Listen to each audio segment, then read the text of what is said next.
ప్రియమైన దేవుని పిల్లలారా, క్రైస్తవ సమాజంలో ముఖ్యంగా మన క్రీస్తు సంఘంలో కొందరు ఆరాధన జరుగుతున్నప్పుడు ఈ కీప్యాడ్ అలాగే తర్వాత ఆ ప్యాడ్ ఇలాంటివన్నీ నిషేధం. సంఘాలలో ఆరాధన జరుగుతున్నప్పుడు మ్యూజిక్ అనేది ఉండటానికి వీల్లేదు. అలాగే మీరు పాటలు పాడుతున్నప్పుడు కూడా మ్యూజిక్ అనేది ఉండటానికి వీల్లేదు.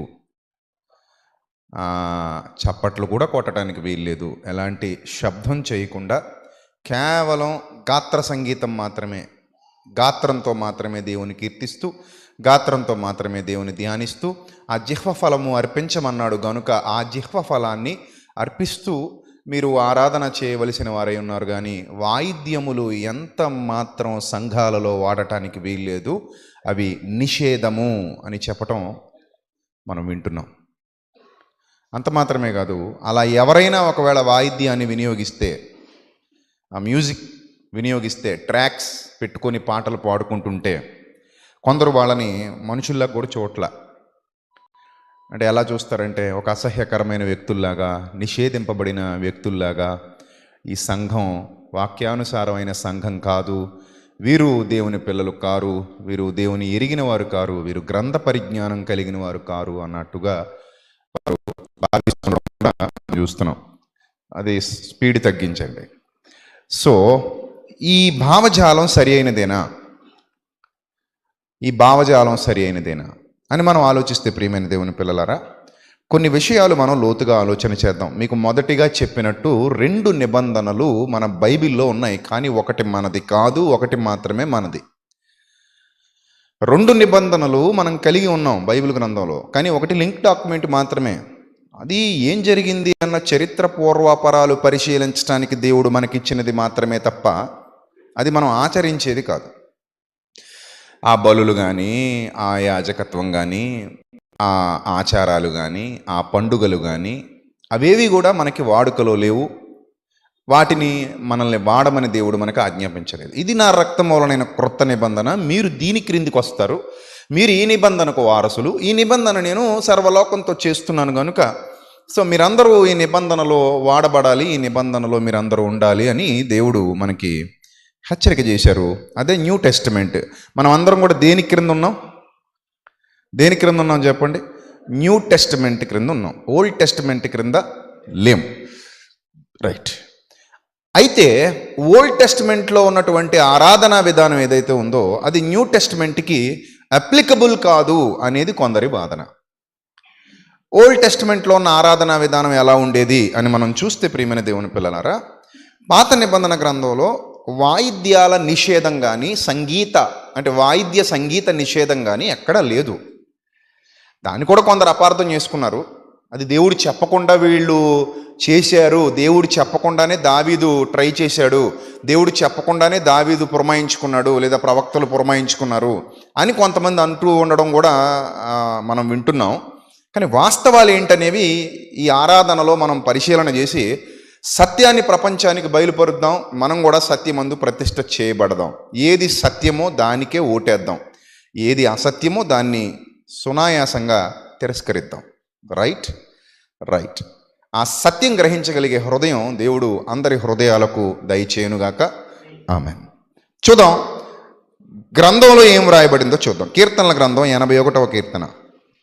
చాలా స్పీడ్గా చూడాలి, ఎందుకంటే రెఫరెన్సెస్ చాలా ఉంటాయి. ఈరోజు మీరు ల్యాప్టాప్ పెట్టలేదా? కీర్తనల గ్రంథం 81వ కీర్తన మొదటి నుంచి 3 వచనాలు చదువుదామండి. కీర్తనల గ్రంథం 81వ కీర్తన మొదటి నుంచి 3 వచనాలు. మన బలమై ఉన్న దేవునికి ఆనందగానము చేయుడి, ఆసాపు కీర్తనిది. యాకోబు దేవుని బట్టి ఉత్సాహధ్వని చేయుడి, కీర్తన ఎత్తుడి, గిలక తప్పెట కొట్టుడి, పట్టుకునుడి అన్నాడు అక్కడ. గిలక తప్పెట అంటే ఇది ఒక వాయిద్యం. ఈ కీర్తన ఎత్తినప్పుడు దేన్ని ఉపయోగించమంటున్నాడు? గిలక తప్పెట వాడుతూ ఆ కీర్తన పాడండి. స్వరమండలమును మనోహరమైన సితారాను వాయించుడి. అమావాస్య నాడు కొమ్ము ఊదండి. కొమ్ములు, నేను ఇజ్రాయెల్ వెళ్ళినప్పుడు ఆ ఫొటోస్ ఫేస్బుక్లో షేర్ చేశాను, మీరు చూసే ఉంటారు. కొమ్ము ఎలా బోర్లా ఉంటుంది పెద్దది, అది నేను ఊదుతూ అదొక వీడియోలో ఎక్కడో కూడా పెట్టినట్టున్నాం. యోర్దాన్ నది అదంతా చూపించినప్పుడు ఆ బోర చూపించాను. అక్కడ ఇప్పటికే వాడుతున్నారు ఆ ప్రాచీన కొమ్ము బోర్లు. తర్వాత మనము పండుగ ఆచరించు దినముకు పున్నమ నాడు కొమ్ము ఊదుడి, అది ఇశ్రాయేలులకు కట్టడ, యాకోబు దేవుడు నిర్ణయించిన చట్టము. ఎవరు నిర్ణయించారు ఇది? మనిషి సెట్ చేసేసుకున్నాడు అంటే, ఎవరో చెప్పినట్టు దావీదు గారు సెట్ చేసుకున్నారని బైబిల్ చెప్తోందా? యాకోబు దేవుడు నిర్ణయించిన చట్టం అని బైబిల్ చెప్తోందా? జాగ్రత్తగా చూడండి. ఎవరు నిర్ణయించారు ఈ చట్టాన్ని? యాకోబు దేవుడే నిర్ణయించాడు. ఒక మాట నేను చెప్తాను, వాయిద్యాలు అనేవి లేదా సంగీత పరికరాలు అనేవి ప్రపంచంలో లేకపోతే ఈ ప్రపంచాన్ని మనం అసలు ఊహించుకోలేమండి. వితౌట్ మ్యూజిక్ ఈ ప్రపంచాన్ని ఊహించుకోండి, చాలా అసహ్యంగా ఉంటుంది. ఎందుకంటే ఈ ప్రపంచంలో మానవ జీవనంలో మ్యూజిక్ అనేది ఒక భాగం. a good sounds, a good quality, a good refreshness, a joyful music, ఇవన్నీ కూడా మెడిటేషనల్ మ్యూజిక్, మనసుకు సాంత్వన, మనసుకు సంతోషం, ప్రశాంతత, ఇవన్నీ మ్యూజిక్లో ఉన్నాయి. అవి ఎవరు కనిపెట్టేలా చేశారు అంటే, సృష్టిలో ఆయన పెట్టకపోతే మనం కనిపెట్టగలమా? చెప్పండి. మనం కనిపెట్టాము అంటే సృష్టిలో ఆయన పెట్టారు కాబట్టే మనం ఏం చేయగలిగాం? కనిపెట్టగలిగాం. ఆదికాండం 4వ అధ్యాయం 21వ వచనం ఒకసారి చూద్దాం. స్పీడ్గా ఉండాలంటే ఈరోజు ఏమైనా 30-40 రెఫరెన్సులు ఉంటాయి. ఆదికాండం 4వ అధ్యాయం 21వ వచనం. అతని సహోదరుని పేరు యోబాలు, ఇతడు సితారాను సానికను వాడుక చేయు వారందరికీ మూల పురుషుడు, అనగా పిల్లన గ్రోవి అని పుట్టినోట్లో చూడండి. సితారా, ఆ తర్వాత ఏంటట? సానిక అంటే పిల్లన గ్రోవి, లైక్ ఫ్లూట్ మ్యూజిక్ అనేది చాలా అద్భుతం కదండి. మైండ్ అంతా రిలాక్స్ అయిపోద్ది, ఎక్కడికో పోతాం.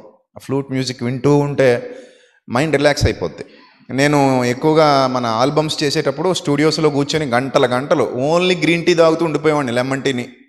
ఇంకా భోజనం మీద లేదు, అసలు భోజనం తినాలన్న ఆలోచన కూడా వచ్చేది కదా నాకు. ఉదయం కూర్చునేవాళ్ళం, ఆ లెమన్ టీ తాగుతూ ఆ ఫ్లాస్క్లో టీ పెట్టుకొని మధునో బాలునో పంపించి ఆ ఫుల్ ఫ్లాస్క్ నిండా టీ రప్పించుకొని అక్కడ పెట్టుకొని లెమన్ టీ లేదా గ్రీన్ టీ అది తాగుతూ ఉండిపోవడమే గంటలు. అంటే ఆ మ్యూజిక్ అనేది మనసుకి ఇచ్చేటువంటి సాంత్వన అది అంతా ఇంత కాదు. దీనికి మూల పురుషుడు ఎవరట? యోబాలు. ఈ యోబాలకి జ్ఞానం ఇచ్చింది ఎవరు? దేవుడే. ఒకడు ఏదైనా కనిపెట్టాలి అంటే భూమి మీద ఆయన ఈ ప్రకృతిలో దాన్ని ముందే పెట్టాలి. ఆయన పెట్టకుండా మనం ఏం పెట్టలేం? కనిపెట్టలేం, తిని పెట్టలేం. నువ్వు కనిపెట్టాలన్నా, తిని పెట్టాలన్నా, ఏం చేసి పెట్టాలన్నా ఆయన ప్రకృతిలో పెట్టి ఉండాలి. దేవుడు ఒకవేళ ఈ ప్రకృతిలో పెట్టి ఉండకపోతే నువ్వేం చేయలేవు. We are nothing, we are all nothing. మనం ఏది చేయలేం. We can't do anything in this world. Get my point? Okay, right. ఇక మరొక సందర్భాన్ని మనం చూస్తే, దేవుడే ఇవన్నీ దావీదు గారికి ఇచ్చాడు అన్నది మనకు అర్థమవుతోంది. ఇక దావీదు గారి దగ్గర ఉన్నటువంటి మరొక అద్భుతమైన సందర్భం ఏంటంటే, సమూయేలు మొదటి గ్రంథంలో 16వ అధ్యాయం 16వ వచనం మనం చూస్తే 23వ వచనం కూడా, సమూయేలు మొదటి గ్రంథం 16వ అధ్యాయం 16వ వచనం 23వ వచనం రెండు కూడా మీరు అబ్జర్వ్ చేయండి. 16లో ఏమని రాయబడిందంటే, నా ఏలినవాడవైన నీవు ఆజ్ఞేయము, నీ దాసులమైన మేము సిద్ధంగా ఉన్నాము. సితారా చమత్కారముగా వాయింపగల ఒకని విచారించుటకై మాకు సెలవిమ్ము. దేవుని వద్ద నుండి దురాత్మ వచ్చి నిన్ను పట్టినప్పుడల్లా అతడు సితారా చేత పట్టుకుని వాయించుట చేత నీవు బాగుపడుదు అని అతనితో అనిరి. ఇప్పుడు ఎవరు కావాలంటే ఇక్కడిగా ఒక సితారా వాయించేవాడు కావాలి. ఆ సితారా వాయించేవాడు చమత్కారంగా వాయించాలి. ఆ మ్యూజిక్ వింటూ ఉండగా ఇతనిలో ఉన్నటువంటి ఆ మానసిక రుగ్మత తొలగిపోవాలి. ఇతను మెంటల్ పేషెంట్. ఇప్పుడు కూడా మ్యూజిక్ థెరపీ నేటికి మ్యూజిక్ థెరపీ ఉంది. నేను ఎప్పుడైనా సరే స్ట్రెస్ ఫీల్ అయినప్పుడు లేదా చికాక్గా ఉన్నప్పుడు ఇంటికి వెళ్ళిపోయిన తర్వాత నా ఫోన్లో మెడిటేషన్ మ్యూజిక్ పెట్టుకుంటాను. చాలా అద్భుతంగా ఉంటాయి మెడిటేషన్ మ్యూజిక్. స్లీపింగ్ మ్యూజిక్ ఉంటుంది. ఇవన్నీ పెట్టుకుని తల దగ్గర ఫోన్ అలా పడేసుకుని ఫ్లైట్ మోడ్లో పెట్టేసుకుని అవన్నీ డౌన్లోడ్ చేసుకుని పెట్టేసుకుని అవి ప్లే చేసుకుని తల దగ్గర అలా పడేసుకుని అలా ప్రశాంతంగా నిద్రపోతాను, ఎక్కడికో ట్రాన్స్లోకి వెళ్ళిపోతాను. సో మ్యూజిక్ ఉన్న శక్తి అలాంటిది. సో మ్యూజిక్ లేకుండా మీరు ప్రపంచాన్ని ఊహించుకోలేరు. మ్యూజిక్ని తీసేయకండి, ఎందుకంటే అది ఎవరిది? దేవుడిదే. ఆయన దేవుడు పెట్టకపోతే మనకెక్కడది మ్యూజిక్ చెప్పండి? అది దేవుడు ఇచ్చాడు. ఈ వాద్య పరికరాలన్నీ కూడా ఆయన సృష్టిలో భాగాలు, ఆయన మనిషికి ఇచ్చినటువంటి అద్భుతమైన సాధనాలు. ఈ మ్యూజిక్ థెరపీ ఎప్పటికీ కూడా మానసిక రుగ్మతలతో బాధపడుతున్న వాళ్ళకి ఎప్పటికీ మ్యూజిక్ థెరపీ ఉంటుంది, ఇప్పటికీ ఉంది. అదే 23వ వచనం, దేవుని యొద్ద నుండి దురాత్మ వచ్చి సౌలును పట్టినప్పుడెల్లా దావీదు సితారా చేత పట్టుకుని వాయింపగా దురాత్మ అతని విడిచిపోయాను, అతడు సేద తీరి బాగాయను. లైక్ ఏ మెడిసిన్ గురించి మాట్లాడుతున్నాడు. ఏంటి మెడిసిన్? Music medicine. మ్యూజిక్ అనేటువంటి మెడిసిన్. ఈ మెడిసిన్ ఎప్పుడైతే మైండ్కి వెళ్తుందో ఆ మైండ్ ఆటోమేటిక్గా రిలాక్స్ కూల్, ఒక ప్రశాంతమైన వాతావరణంలోకి మళ్ళీ వెళ్తున్నాడు. అప్పుడప్పుడు మీరు గమనించే ఉంటారు, మంచి మ్యూజిక్ విన్నప్పుడు మైండ్ అంతా ఎలా ఉంటుంది చెప్పండి? ప్రశాంతంగా ఉంటుంది, రిలాక్స్. రణగొన ధ్వనులు, గజిబిజి ధ్వనులు, దరిద్రపు కొట్టి రేకు పలక మీద ఇసుకేసి గీస్తా ఉంటే వచ్చే ధ్వనులు అవి చాలా చికాకుగా అనిపిస్తాయి. స్టాప్ అంటాం. ఎందుకు స్టాప్ అంటాం? చికాకు ధ్వనిది, వినసొంపుగా లేనటువంటి ఒక చికాకు కలిగించేటువంటి ధ్వని. ఇది శ్రావ్యమైన సంగీతం, ఆహ్లాదకరమైన సంగీతం, మనసుకు సంతోషాన్ని ఇచ్చేటువంటి సంగీతం. దాంతో వాళ్ళు ఎప్పుడైతే దేవుని సన్నిధిలో ఆరాధించడం మొదలుపెట్టేవారో వాళ్ళు చాలా ఆత్మీయ భావనలోనికి వెళ్ళేవారు. మరో మాట మనం చూడగలిగితే ఇది దేవుడు ఏర్పాటు చేసింది పాత నిబంధన కాలంలో కూడా అని మనం గమనించడానికి దినవృత్తాంతాలు 2వ గ్రంథం 29వ అధ్యాయం 25వ వచనం చూద్దాం. దినవృత్తాంతాలు 2వ గ్రంథం 29వ అధ్యాయం 25వ వచనం. మరియు దావీదు రాజుకు దీర్ఘదర్శి అయిన గాదును ప్రవక్త అయిన నాతానును చేసిన నిర్ణయము చొప్పున యెహోవా మందిరములో, ఇక్కడ ఇంకా కొన్ని యాడ్ అవుతున్నాయి, తాళములు, స్వరమండలము, సితారాలు వాయించుటకై అతడు లేవీయులను ఏర్పాటు చేసెను. అలాగు జరగవలనని యెహోవా తన ప్రవక్తల ద్వారా ఆజ్ఞాపించి ఉండెను. Note this point. అలాగు జరగవలనని యెహోవా తన ప్రవక్తల ద్వారా ఆజ్ఞాపించి ఉన్నారు. ఆయన ఆజ్ఞాపించారు. పాత నిబంధన కాలంలో తాళాలు వాడండి, స్వరమండలం వాడండి, సితారాలు వాడండి అని యెహోవాయే ఆజ్ఞాపించినట్టుగా మనకు అర్థమవుతుంది. ఇక 26వ వచనంలో దావీదు చేయించిన వాద్యములను వాయించుటకు లేవీయులు బోరలు ఊదుటకు యాజకులు నియమింపబడిరి. ఏమండి? ఇవన్నీ. ఇంకా మరొక సందర్భం మనం చూస్తే కీర్తనల గ్రంథం 71వ కీర్తన 22వ వచనం చూద్దాం. కీర్తనల గ్రంథం 71వ కీర్తన 22వ వచనం జాగ్రత్తగా. నా దేవా, నేను కూడా నీ సత్యమును బట్టి స్వరమండల వాయిద్యములతో నిన్ను స్తుతించెదను. ఏమంటున్నాడు? ఇశ్రాయేలు పరిశుద్ధ దేవ, సితారాతో నిన్ను కీర్తించెదను. వేటితోనట?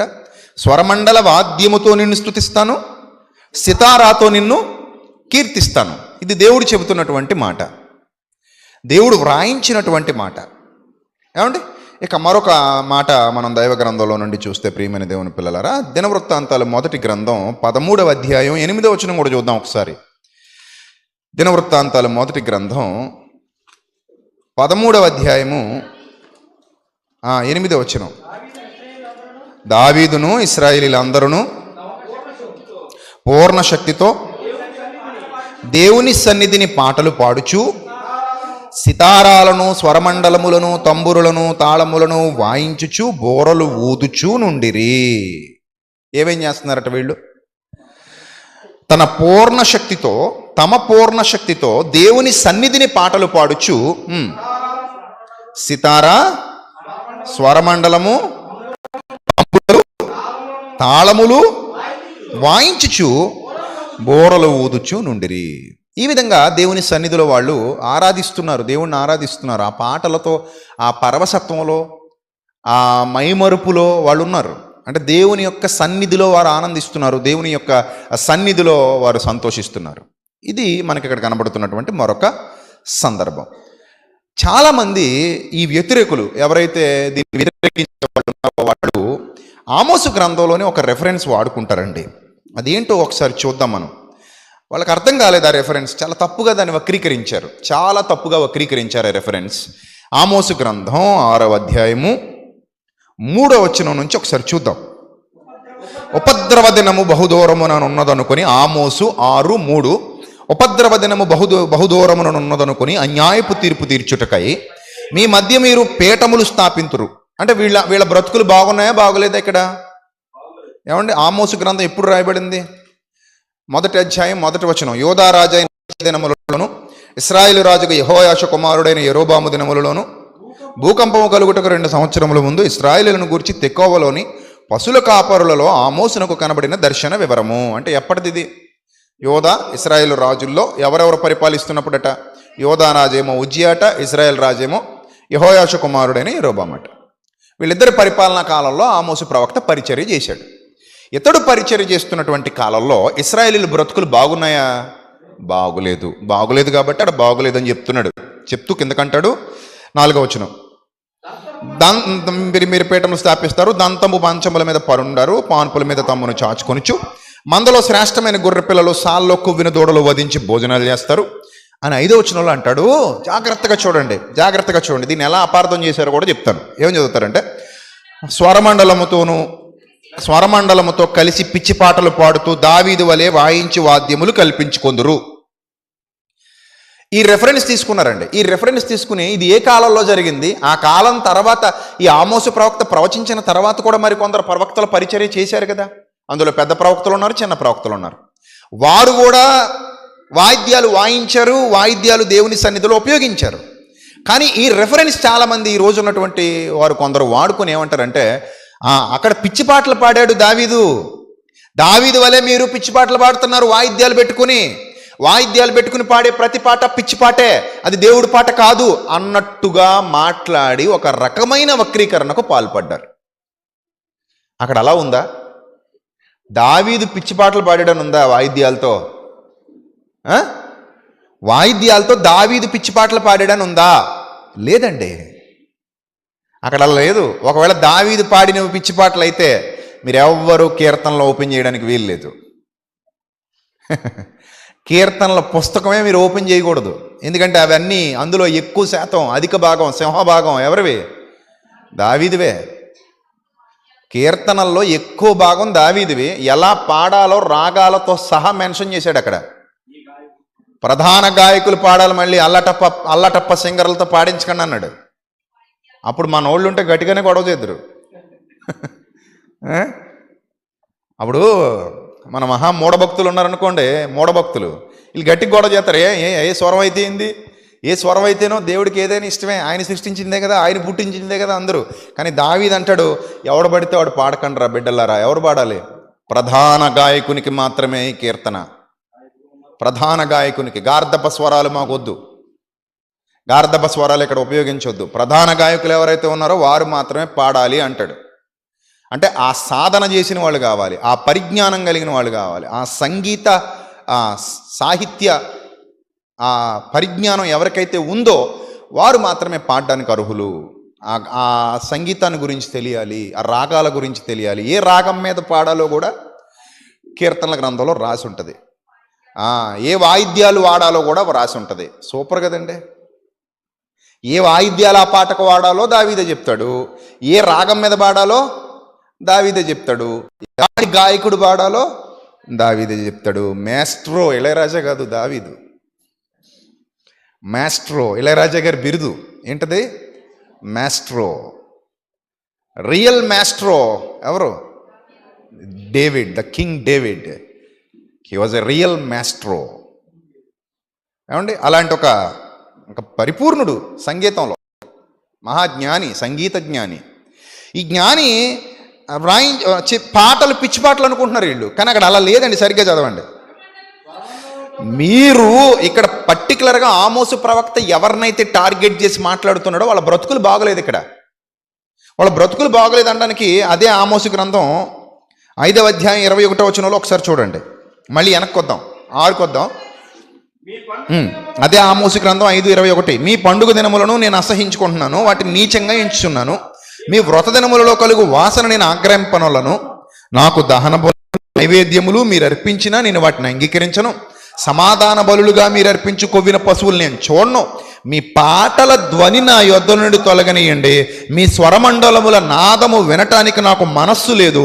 నీళ్లు పారినట్లుగా న్యాయం జరగనివ్వండి మొదట, గొప్ప ప్రవాహం వలె నీతిని ప్రవహింపనివ్వండి మొదట. ఆ రెండూ లేకుండా మీరేం చేసినా I don't like your worship, I don't like your songs. నాకేం కావాలి? I want your righteousness. I search for that. నేను దానికోసం వెతుకుతున్నాను. So I want that. అది నాకు దక్కకుండా, అది నాకు కనబడకుండా మీరేం చేసినా నాకు నచ్చరు. నాకు అస్సలు మీరు నచ్చరు. మనకు తెలుసు కదా ఈ విషయం. నీ బ్రతుకు బాగోకుండా నీ ఆరాధన దేవుడు తీసుకోడు. నీ జీవితం బాగోకుండా నీ కానుకను దేవుడు దృష్టించడు.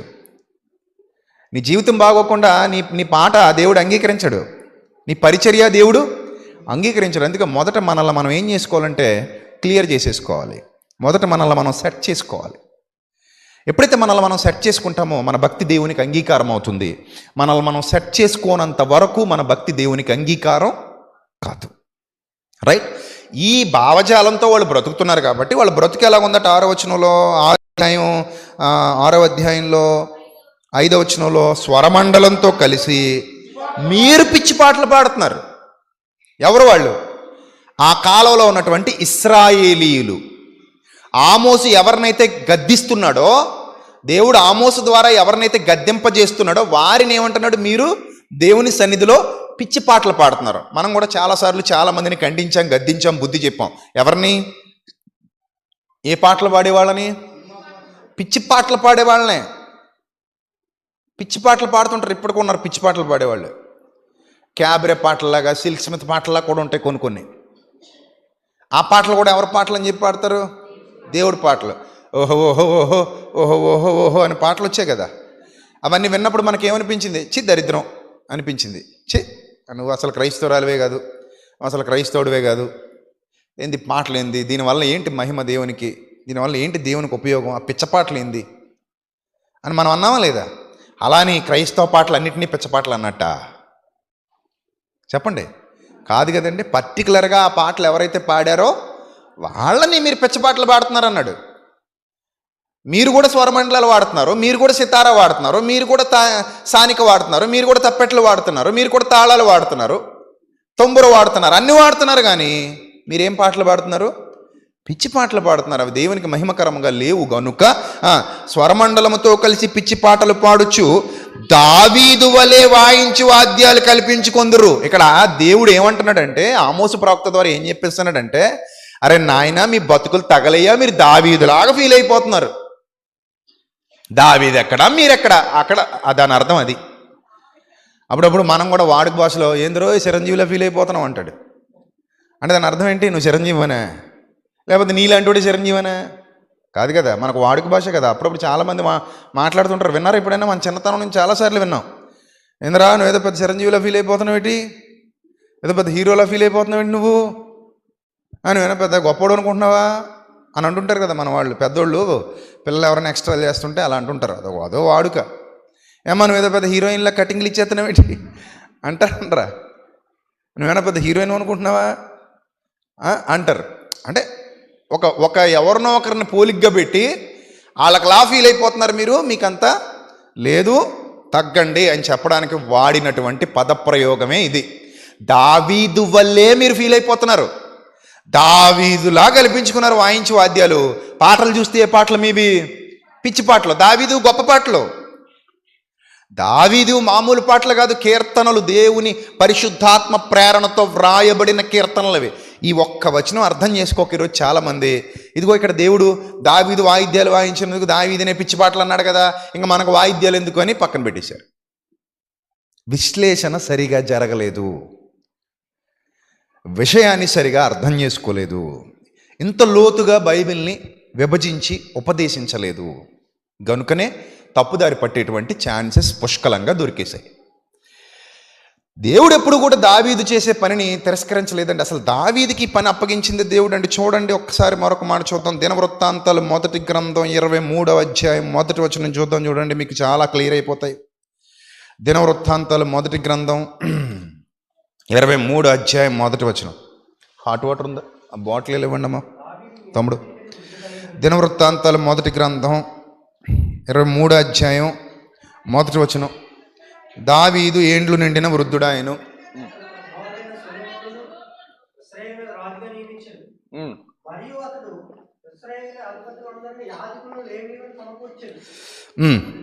మరియు అతడు ఇశ్రాయేలు అధిపతులందరినీ యాజకులను లేవీలను సమకూర్చెను. అప్పుడు లేవీలు 30 సంవత్సరాలు మొదలుకొని అంతకు పై వయస్సు గలవారు కవిలలో చేర్చబడ్రి. వారి సంఖ్య 38,000 పురుషులు. ఎంతమందిట? 38,000. అంటే ఇది మామూలు సంఘం కాదు, ఇది 38,000 పీపుల్ ఉన్నారట అక్కడ. తర్వాత వీరిలో 24,000 మంది యెహోవా మందిరపు పని విచారించువారు. ఎంతమంది అటండి యెహోవా మందిరపు పని విచారించడానికి? 24,000. మనకు తిప్పి తిప్పి కొడితే 10 మంది ఉండరు ఇక్కడ. ఆ 10 మందిలోనూ 6 సెలవు ఇట్టేస్తారు, అంతే కదా. ఎవడు డప్పు ఎవడు డోలు పట్టుకుని ఎప్పుడు దాటేద్దామా, గేటు ఆరాధన అయిపోగానే గేటు దూకేసి పోదామా అని చూస్తారు అందరూ. మీలో ఉన్నారు లేదా అలాంటి మహానుభావులు? మరి మిమ్మల్ని ఏమనాలో తెలియదు. మహానుభావురాలు అనాలేమో, పావురాలో ఏదో ఒకటి. తెల్ల పౌరాలు కదా, ఊర పౌరాలు. రైట్. తర్వాత వీరిలో 24,000 మంది యెహోవా మందిరపు పని విచారించి వారిగా, 6,000 మంది అధిపతులుగా న్యాయాధిపతులుగా ఉండిరి. 4,000 మంది ద్వారపాలకులుగా నియమింపబడిరి. ఇది చాలా ఇంపార్టెంట్ వర్డ్ అండి, చాలా ఇంపార్టెంట్ విషయం, అండర్లైన్ చేసుకోండి. మరి 4,000 మంది స్తుతి చేయు నిమిత్తమై దావీదు చేయించిన వాద్య విశేషములతో యెహోవాను స్తుతించువారుగా నియమింపబడిరి. ఎంతమంది సింగర్స్ అట? ఎంతమంది సింగర్స్? 4,000 మంది సింగర్సా? ఇందాక ఇక్కడ పాట పాడింది ఎంతమంది? తిప్పి కొడితే ఇటు పక్క ఒక 5గురు, అటు పక్క 4గురును. అందరూ ప్రధాన గాయకులు ఏం కాదు ఇందులో. మళ్ళీ కొందరు గొంతులు బాగుంటాయి, కానీ అందరూ నేను ప్రధాన గాయకుడిని కాదులేండి, బాధపడకండి, మనం ఒకటేలే. సో అక్కడ 4,000 మంది పాడుతున్నారు. ఈ 4,000 మంది కూడా ఎలా ఉన్నారు? Super top. 4,000 పీపులా అంటే అంతమంది ఆ వాయిద్యాలతో శ్రావ్యమైన సంగీతం. అది చాలా పెద్ద ఆర్కెస్ట్రా. మీరు గమనించారు లేదో, అప్పుడప్పుడు యూట్యూబ్లో కొన్ని వీడియోస్ చూస్తుంటాం మనం. ప్రాణం కమలాకర్ గారు చేసిన పాటలు కానివ్వండి చూసినప్పుడు లోపల వైలిన్ టీం ఉంటుంది, చూసారా? ఎంతమంది ఉంటారు వైలిన్ టీము? ఎంతమంది అయినా ఉంటారండి. ఆ మధ్య ఎవరో cinema music director, I think Thaman కానీ దేవిశ్రీ ప్రసాద్ కానీ ఒక వీడియో పెట్టాడు యూట్యూబ్లో. ఆ వీడియో ఎక్కడో ఫారిన్కి వెళ్ళి చేసుకొచ్చారు వాళ్ళు. అక్కడ ఇంచుమించు ఆ సౌండ్ ఆ ప్లే చేసి ప్లేయర్స్ చూస్తే ఇంచుమించు 70-80 మంది ప్లేయర్స్ ప్లే చేస్తున్నారు. అంత పెద్ద కోరస్, అంత పెద్ద ఆర్కెస్ట్రా. సో అందరూ తాళం తప్పిపోకుండా, స్వరాలు తప్పిపోకుండా, ఎక్కడ మిస్లీడ్ అవ్వకుండా కరెక్ట్ పొజిషన్లో వెళ్తారు అందరూ కూడా. చాలా శ్రావ్యంగా ఉంటుందండి, చాలా ఖర్చుతో కూడుకున్నది అది.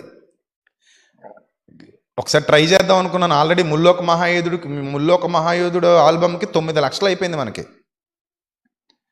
ముల్లోక మహాయోధుడు ఆల్బమ్ పూర్తయ్యేసరికి 9 లక్షలు అయింది. అప్పటితో ఆల్బమ్ల పని అయ్యింది. మళ్ళీ ఇంకా అంత పెద్ద ఆల్బమ్ ఇప్పటివరకు మొదలు పెడితే ఈ సంవత్సరం మొదలు పెట్టాలి. అది చాలా అద్భుతమైన అవుట్పుట్ వస్తుంది, చాలా అద్భుతమైన అవుట్పుట్.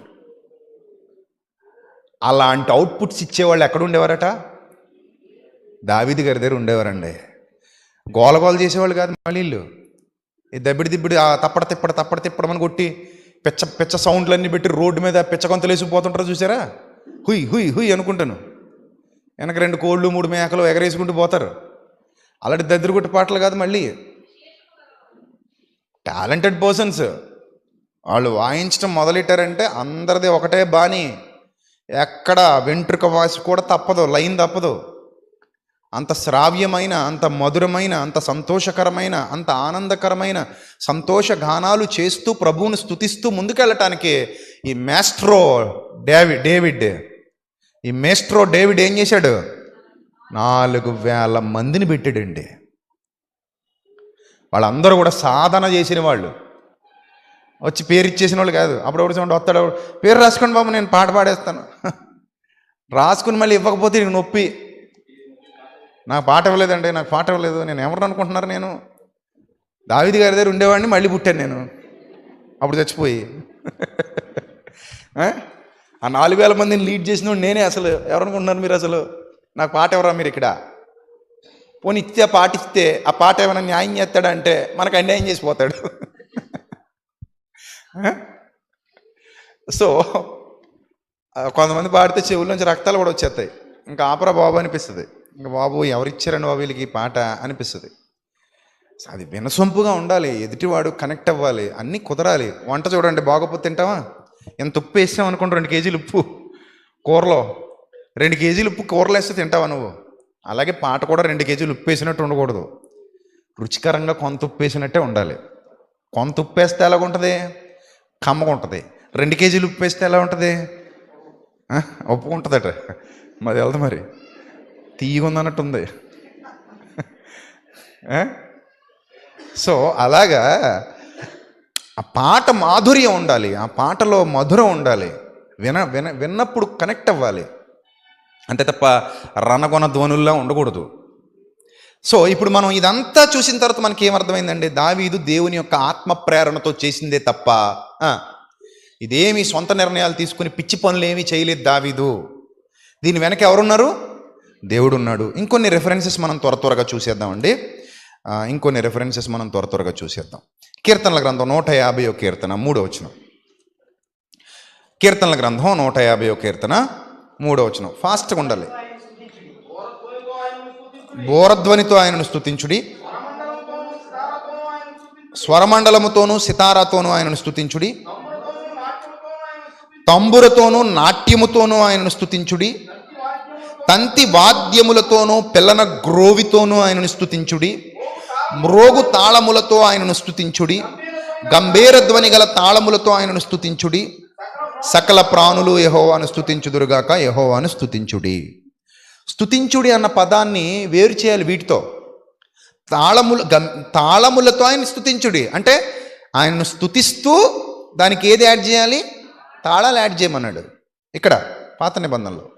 ఇక పైన వాయిద్యాలన్నీ చెప్తాడు చూడండి. తంతి వాద్యాలతో, తంబురతో, నాట్యముతో, స్వరమండలముతో, సితారాతో, బోరధ్వనితో ఆయనను స్తుతించుడి. అంటే ఎక్కడ కూడా అల్లరికి తావివ్వలేదు మళ్ళీ. ఎందుకంటే పరిశుద్ధాత్ముడు అల్లరికి కర్త కాడు. ఆ కాలంలోనూ అల్లరికి ఒప్పుకోలేదు, ఈ కాలంలోనూ అల్లరికి ఒప్పుకోడు. అల్లరి ఎక్కడ జరుగుతుందో అక్కడ దుష్టుడు ఉంటాడు. ఆ దయ్యాల జ్ఞానం అది యాకోబు పత్రికలో మనం చదువుతాం. ప్రతి విధమైన అల్లరి, నీచమైన కార్యములు అక్కడ ఉండును. అది పైనుండి వచ్చిన జ్ఞానం కాదు. పైనుండి వచ్చిన జ్ఞానం దగ్గర అల్లరి ఉండదు. పైనుండి వచ్చిన జ్ఞానం సమాధానకరమైనది, మృదువైనది, సులభముగా లోబడినది, కనికరము గలది, మంచి ఫలములతో నిండుకొన్నది. కానీ ఈ భూ సంబంధమైన దయ్యాల జ్ఞానం ఏదైతే ఉందో, ఈ దయ్యాల జ్ఞానం అల్లరితో కూడింది. అందుకే అల్లరితో కూడిన ఆటపాటలు దేవుడు నిషేధం అన్నాడు. ఎక్కడా కూడా దేవుని మందిరంలో అల్లరికి చోటు లేదు. పరిశుద్ధాత్ముడు అల్లరికి కర్త కాడు. ఆ కాలంలోనూ దావీదును ప్రేరేపించిన పరిశుద్ధాత్ముడు, మనల్ని ప్రేరేపించిన పరిశుద్ధాత్ముడు ఒక్కడే. పరిశుద్ధాత్మలో ఏ మార్పు లేదు. ఆనాడు ఆ పాటలు పాడించిన పరిశుద్ధాత్ముడు, తర్వాత క్రొత్త నిబంధనలో పాటలు పాడించిన పరిశుద్ధాత్ముడు, ఇరువురు ఒక్కటే.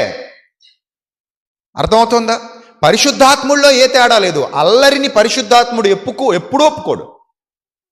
మనం పాడామంటే పాట అర్థం కావాలి ఎదుటివాడికి. మాట ఎలా ఉంది చెప్పండి? అర్థమయ్యేలా ఉందండి. సౌండ్ బాగోకపోతేనే లైవ్లో ఒప్పుకోరు, కింద కామెంట్లు పెట్టేస్తుంటారు. అన్నయ్య sound please, sound please, sound బాగాలేదు. మనకు కూడా వినబుద్ధి అవుతుంది కదండి. సౌండ్ గర్ర గర్ర గర్ర గర్రమని వస్తుంది అనుకోండి, ఎక్కడ వినలేం, లైవ్లోనూ వినలేం. సో మనం లైవ్లో వినాలన్నా, ఎక్కడ వినాలన్నా సౌండ్ ఎలా ఉండాలి? వినసొంపుగా ఉండాలి, హృదయం అంగీకరించేదిగా ఉండాలి. మనకు ఎంత మోతాదులో సౌండ్ కావాలో అంతవరకే కావాలి. ఫుల్గా పెంచేసి టొపారాలు ఎగిరిపోయేలా పెట్టేసాం అనుకోండి, అప్పుడు మనము వినబుద్ధి కాదు, పక్క వాళ్ళు కూడా మనల్ని ఏం చేసుకుంటారు, అసహించుకుంటారు. అంతే కదా. అప్పుడప్పుడు చూడండి, కొంతమంది భజనలు మొదలెడతారు. బాబు వీళ్ళు మానేస్తే బాగుండు, పిల్లలు గొడవ చేసేస్తున్నారు, పిల్లలు నిద్రపోవట్లేదు. అన్ని మతాల్లో ఉంటారు అలాంటి వాళ్ళు, క్రైస్తవంలో ఉన్నారు అలాంటి వాళ్ళు, అన్యజనుల్లో ఉన్నారు అలాంటి వాళ్ళు. గోల అల్లరి చేస్తారు. పోనీ ఆ పాట ఏదో కొంచెం మంచి పాట పెడితే వినేవాడు ఎవడైనా అందులో మంచి ఉంటే తీసుకుంటాడు కదా. అలా అనుకోరు వీళ్ళు. ఒకసారి నేను అన్యజనులతో అదే మాట్లాడా, నాకు తెలిసిన వాళ్ళే కాబట్టి చెప్పా. అరే మీరు దేవుడి పేరట ఒక కార్యక్రమం చేస్తూ ఈ రింబోల పాటలు ఏంటారు దౌర్భాగ్యులరా, ఆ పెట్టేది ఏదో మంచి పాటలు పెట్టండి రా, చెవుల్లోకి వస్తే ఏదైనా వింటాం. ఆ పనికిమాల పాటలు ఎవరికి కావాలరా, దేవుడు ఏమైనా కోరుకున్నాడా అలాంటి పాటలని అడిగాను నేను. మాది అంతే అంటూ పోయాడు ఒకడు నవ్వుకుంటును. అలా ఉన్నారు కొంతమంది. కాబట్టి ఎప్పుడు కూడా ఆ పాటలు ఎలా ఉండాలంటే స్తుతించే విధంగా ఉండాలి. ఆ స్తుతి శ్రావ్యంగా ఉండాలి, మనోహరంగా ఉండాలి, రమ్యంగా ఉండాలి. పాత నిబంధనలు ఇవి జరిగాయి. మరొక సందర్భం చూస్తే 144 కీర్తన 9వ వచనం. 144 కీర్తన 9వ వచనం. దేవా నిన్ను గూర్చి నేను ఒక క్రొత్త కీర్తన పాడేదను, 10 తంతుల సితారాతో నిన్ను కీర్తించదను. ఎన్ని తంతులు ఉన్నాయట? 10 తంతులు, తంతివాద్యములు, 10 తంతుల సితారా. ఆ సితారాతో నిన్ను ఏం చేస్తాను, నేను కీర్తిస్తాను. ఆ పాతకాలపు ఆ సితారాలు కానివ్వండి, పాతకాలపు అవి చూస్తుంటే చాలా చిత్ర విచిత్రంగా ఉంటాయి ఆ బొమ్మలు. ఇక మీకు ఇంటర్నెట్లో అవైలబుల్గా ఉంటాయి, లైవ్లో కూడా చూపిస్తున్నాడు, చూడొచ్చు. ఆ పాతకాలపు సితారాలు, తంతివాద్యాలు అవన్నీ అలా ఉండేవి అనేవి లైవ్లో కూడా మీరు చూడండి. ఇంకా మీరు ఇంటికి వెళ్ళిన తర్వాత ఇంటర్నెట్లో సెర్చ్ చేసుకోండి, చాలా దొరుకుతాయి మీకు. ఇంకా పాతకాలపు వాయిద్యాలు చాలా వాడట్లేదు. అప్పుడు నేను గిడియన్తో డిస్కస్ చేసినప్పుడు గిడియన్ దగ్గర చాలా ఉంటాయి. ఈ మన మ్యూజిక్ డైరెక్టర్ గిడియన్ దగ్గర ఇలాంటివి చాలా ఉంటాయి. ఈ పాతవన్నీ వాడుతుంటాడు, మంచి బాగా ప్లే చేస్తాడు వాటిని. సో ఇంకా పాతవి చెప్తాడు ఏమండి. సో ఆ ఓల్డ్ ఇన్స్ట్రుమెంట్స్ అన్నమాట, ఇవన్నీ ఓల్డ్ ఇన్స్ట్రుమెంట్స్, వాటిని వాడుతున్నాడు ఇక్కడ దావీదు గారు వాడుతున్నాడు. ఇంకా 57వ కీర్తన 8వ వచనం కూడా చూడండి ఒకసారి. 57వ కీర్తన 8వ వచనం. 57వ కీర్తన 8వ వచనం. నా ప్రాణమా మేలుకొనుము, స్వరమండలమా సితారా మేలుకొనుడి, నేను వేకువనే లేచెదను. దేనికోసం? పాట కోసం. దావీదు గారు పాటలు వినటానికి జనాలు ఎక్కడెక్కడి నుంచో వచ్చేవారండి. ఆయన పాడుతున్నాడంటే మంత్రముగ్ధులైపోయేవారు ఆ పాటకి. ఆహా ఏం మాధుర్యం, ఏం పాట, అలా ఉండిపోవాలండి, అలా వినాలనిపిస్తుంది అన్నట్టుగా పాడేవాడు అన్నమాట. అది దావీదు గారి పాటల్లో ఉన్న శక్తి, దైవజ్ఞానం. ఆ పాట కోసం వచ్చేసేవారు జనాలు. ఆ పాట, ఆయన పాట అంటే అంత ఫేమస్, ఆయన పాట అంటే అంత పాపులర్ సింగర్ ఆయన దావీదు గారు. అంటే వేకువనే లేస్తాడట. నా ప్రాణమా మేలుకొనుము, స్వరమండలమా సితారా, నాతో పాటు మీరు కూడా నిద్ర లేవండి అంటున్నాడు. అది ఆ భావన, అది ఆధ్యాత్మిక భావన. ఆ వర్ణనతో కూడినటువంటి భావన. వర్ణన ఏముంది అక్కడ? వర్ణన. నాతో పాటు సితారా మేలుకోవాలి, నాతో పాటు స్వరమండలం కూడా మేలుకోవాలి. రైట్. మరొక రెఫరెన్స్ చూద్దాం. కీర్తనల గ్రంథం 33వ కీర్తన 2వ వచనం.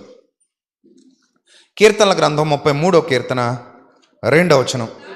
సితారాతో యెహోవాను స్తుతించుడి, 10 తంతుల స్వరమండలముతో ఆయనను కీర్తించుడి. ఆయనను గూర్చి నూతన కీర్తన పాడుడి, ఉత్సాహధ్వనితో ఇంపుగా వాయించండి. కంపుగా కాదు. ఎలా వాయించాలి? ఇంపుగా ఉండాలి. వాయిస్తుంటే ఎలా ఉండాలి? చెవులకి ఇంపుగా ఉండాలి, సొంపుగా ఉండాలి, కంపుగా ఉండకూడదు, రొంపిగా ఉండకూడదు. అర్థమైందా?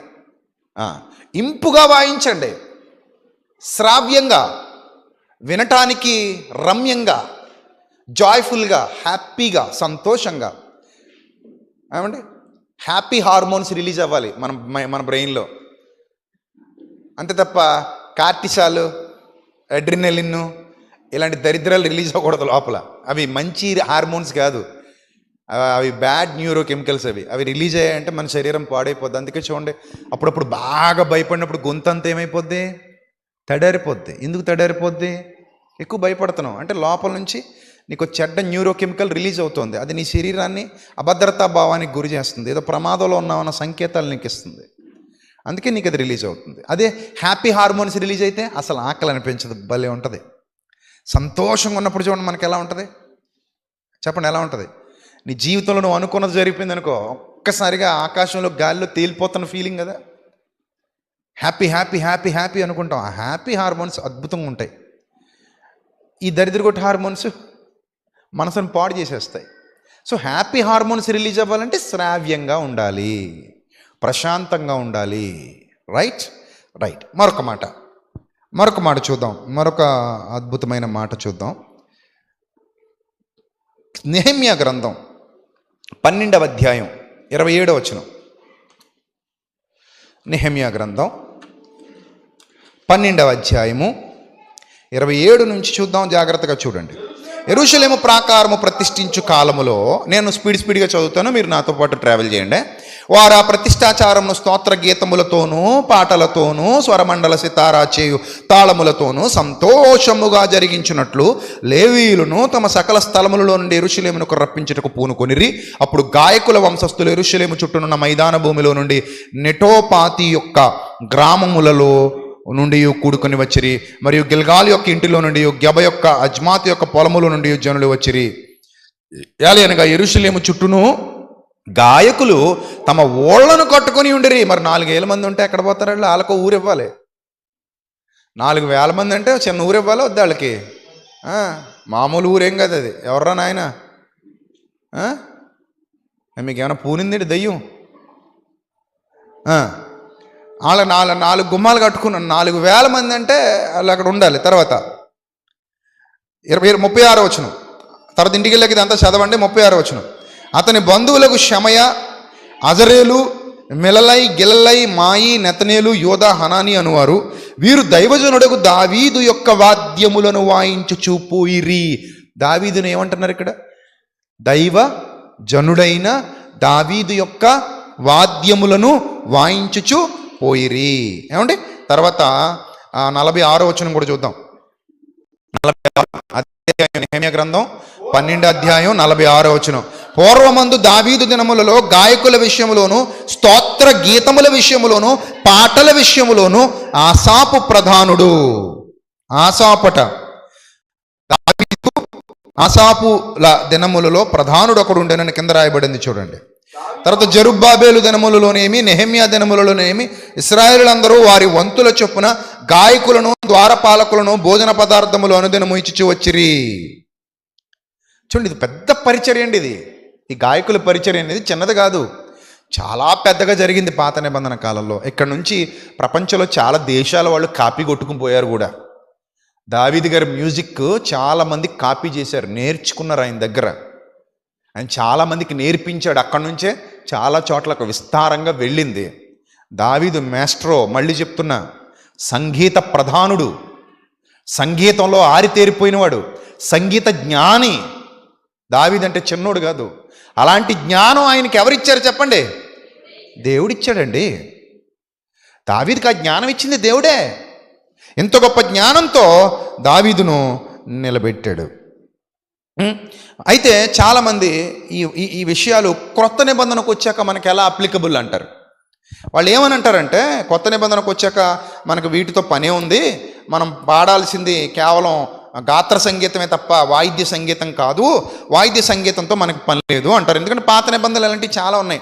కీర్తన 33:2 కానివ్వండి, కీర్తన 43:4 కానివ్వండి, కీర్తన 98:5 కానివ్వండి, కీర్తన 144:9 కానివ్వండి, ఇంకా కీర్తన 149:3 కానివ్వండి.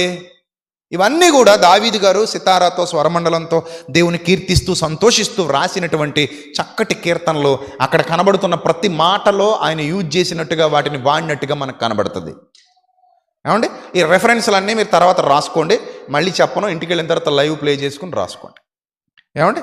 రైట్. ఇప్పుడు చాలామంది ఏమంటారంటే, దేవుడు ఏది చెప్తే చెయ్యాలి, దేవుడు చెప్పంది చేయకూడదు. పాత నిబంధనలో మోషేను దేవుడు ఏమన్నాడు? బండతో కొట్టు కొట్టు కొట్టు అంటాడు. నువ్వు ఫస్ట్ ఏం చేయాలి? బండని కొట్టు, నిర్గమకాండంలో. సంఖ్యాకాండానికి వచ్చేసరికి ఏం చెప్తాడు? బండతో మాట్లాడు. ఇప్పుడు కొట్టన్నప్పుడు కొట్టాడు దేవుడు. ఏమల్లా కానీ అదే సందర్భం మరోసారి వచ్చినప్పుడు మాట్లాడన్నాడు, కానీ ఇక్కడ మోషే గారు ఏం చేశారు? కంగారు పడి కొట్టేశారు. ఇక్కడ వాళ్ళు ఏం వాడతారంటే, కొట్టమంటే కొట్టాలి, మాట్లాడమంటే మాట్లాడాలి. కొత్త నిబంధనలు ఎక్కడైనా వాయిద్యాలు వాయించమని ఉందా? పోనీ అపోస్తలులు ఎక్కడైనా వాయిద్యాలు వాడినట్టుగా కొత్త నిబంధనలు ఎక్కడైనా మనకు రెఫరెన్స్ కనబడుతోందా అని చాలామంది ప్రశ్నిస్తూ ఉంటారు. ఇది వాయిద్యాలు వాయించకూడదు అని ఎవరైతే మాట్లాడుతున్నారో వారు వేసేటువంటి ప్రశ్న. ఇప్పుడు వారికి తెలియని విషయం ఏంటంటే, వాయించొద్దని ఎక్కడన్నా ఉందా కొత్త నిబంధనలో? వాయించమనుందా అని అడిగేవాడు ఎప్పుడు అడగాలంటే వాయించొద్దని ఉన్నప్పుడు అడగాలి. వాయించొద్దనుందా కొత్త నిబంధనలో?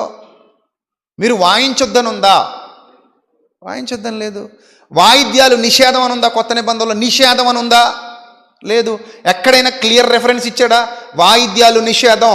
నా సన్నిధిలో క్రొత్త నిబంధనలో ఆరాధన చేస్తున్నప్పుడు వాయిద్యాలు వాడడానికి వీల్లేదు అని ఎక్కడైనా చెప్పాడా? ఎక్కడ చెప్పలేదే.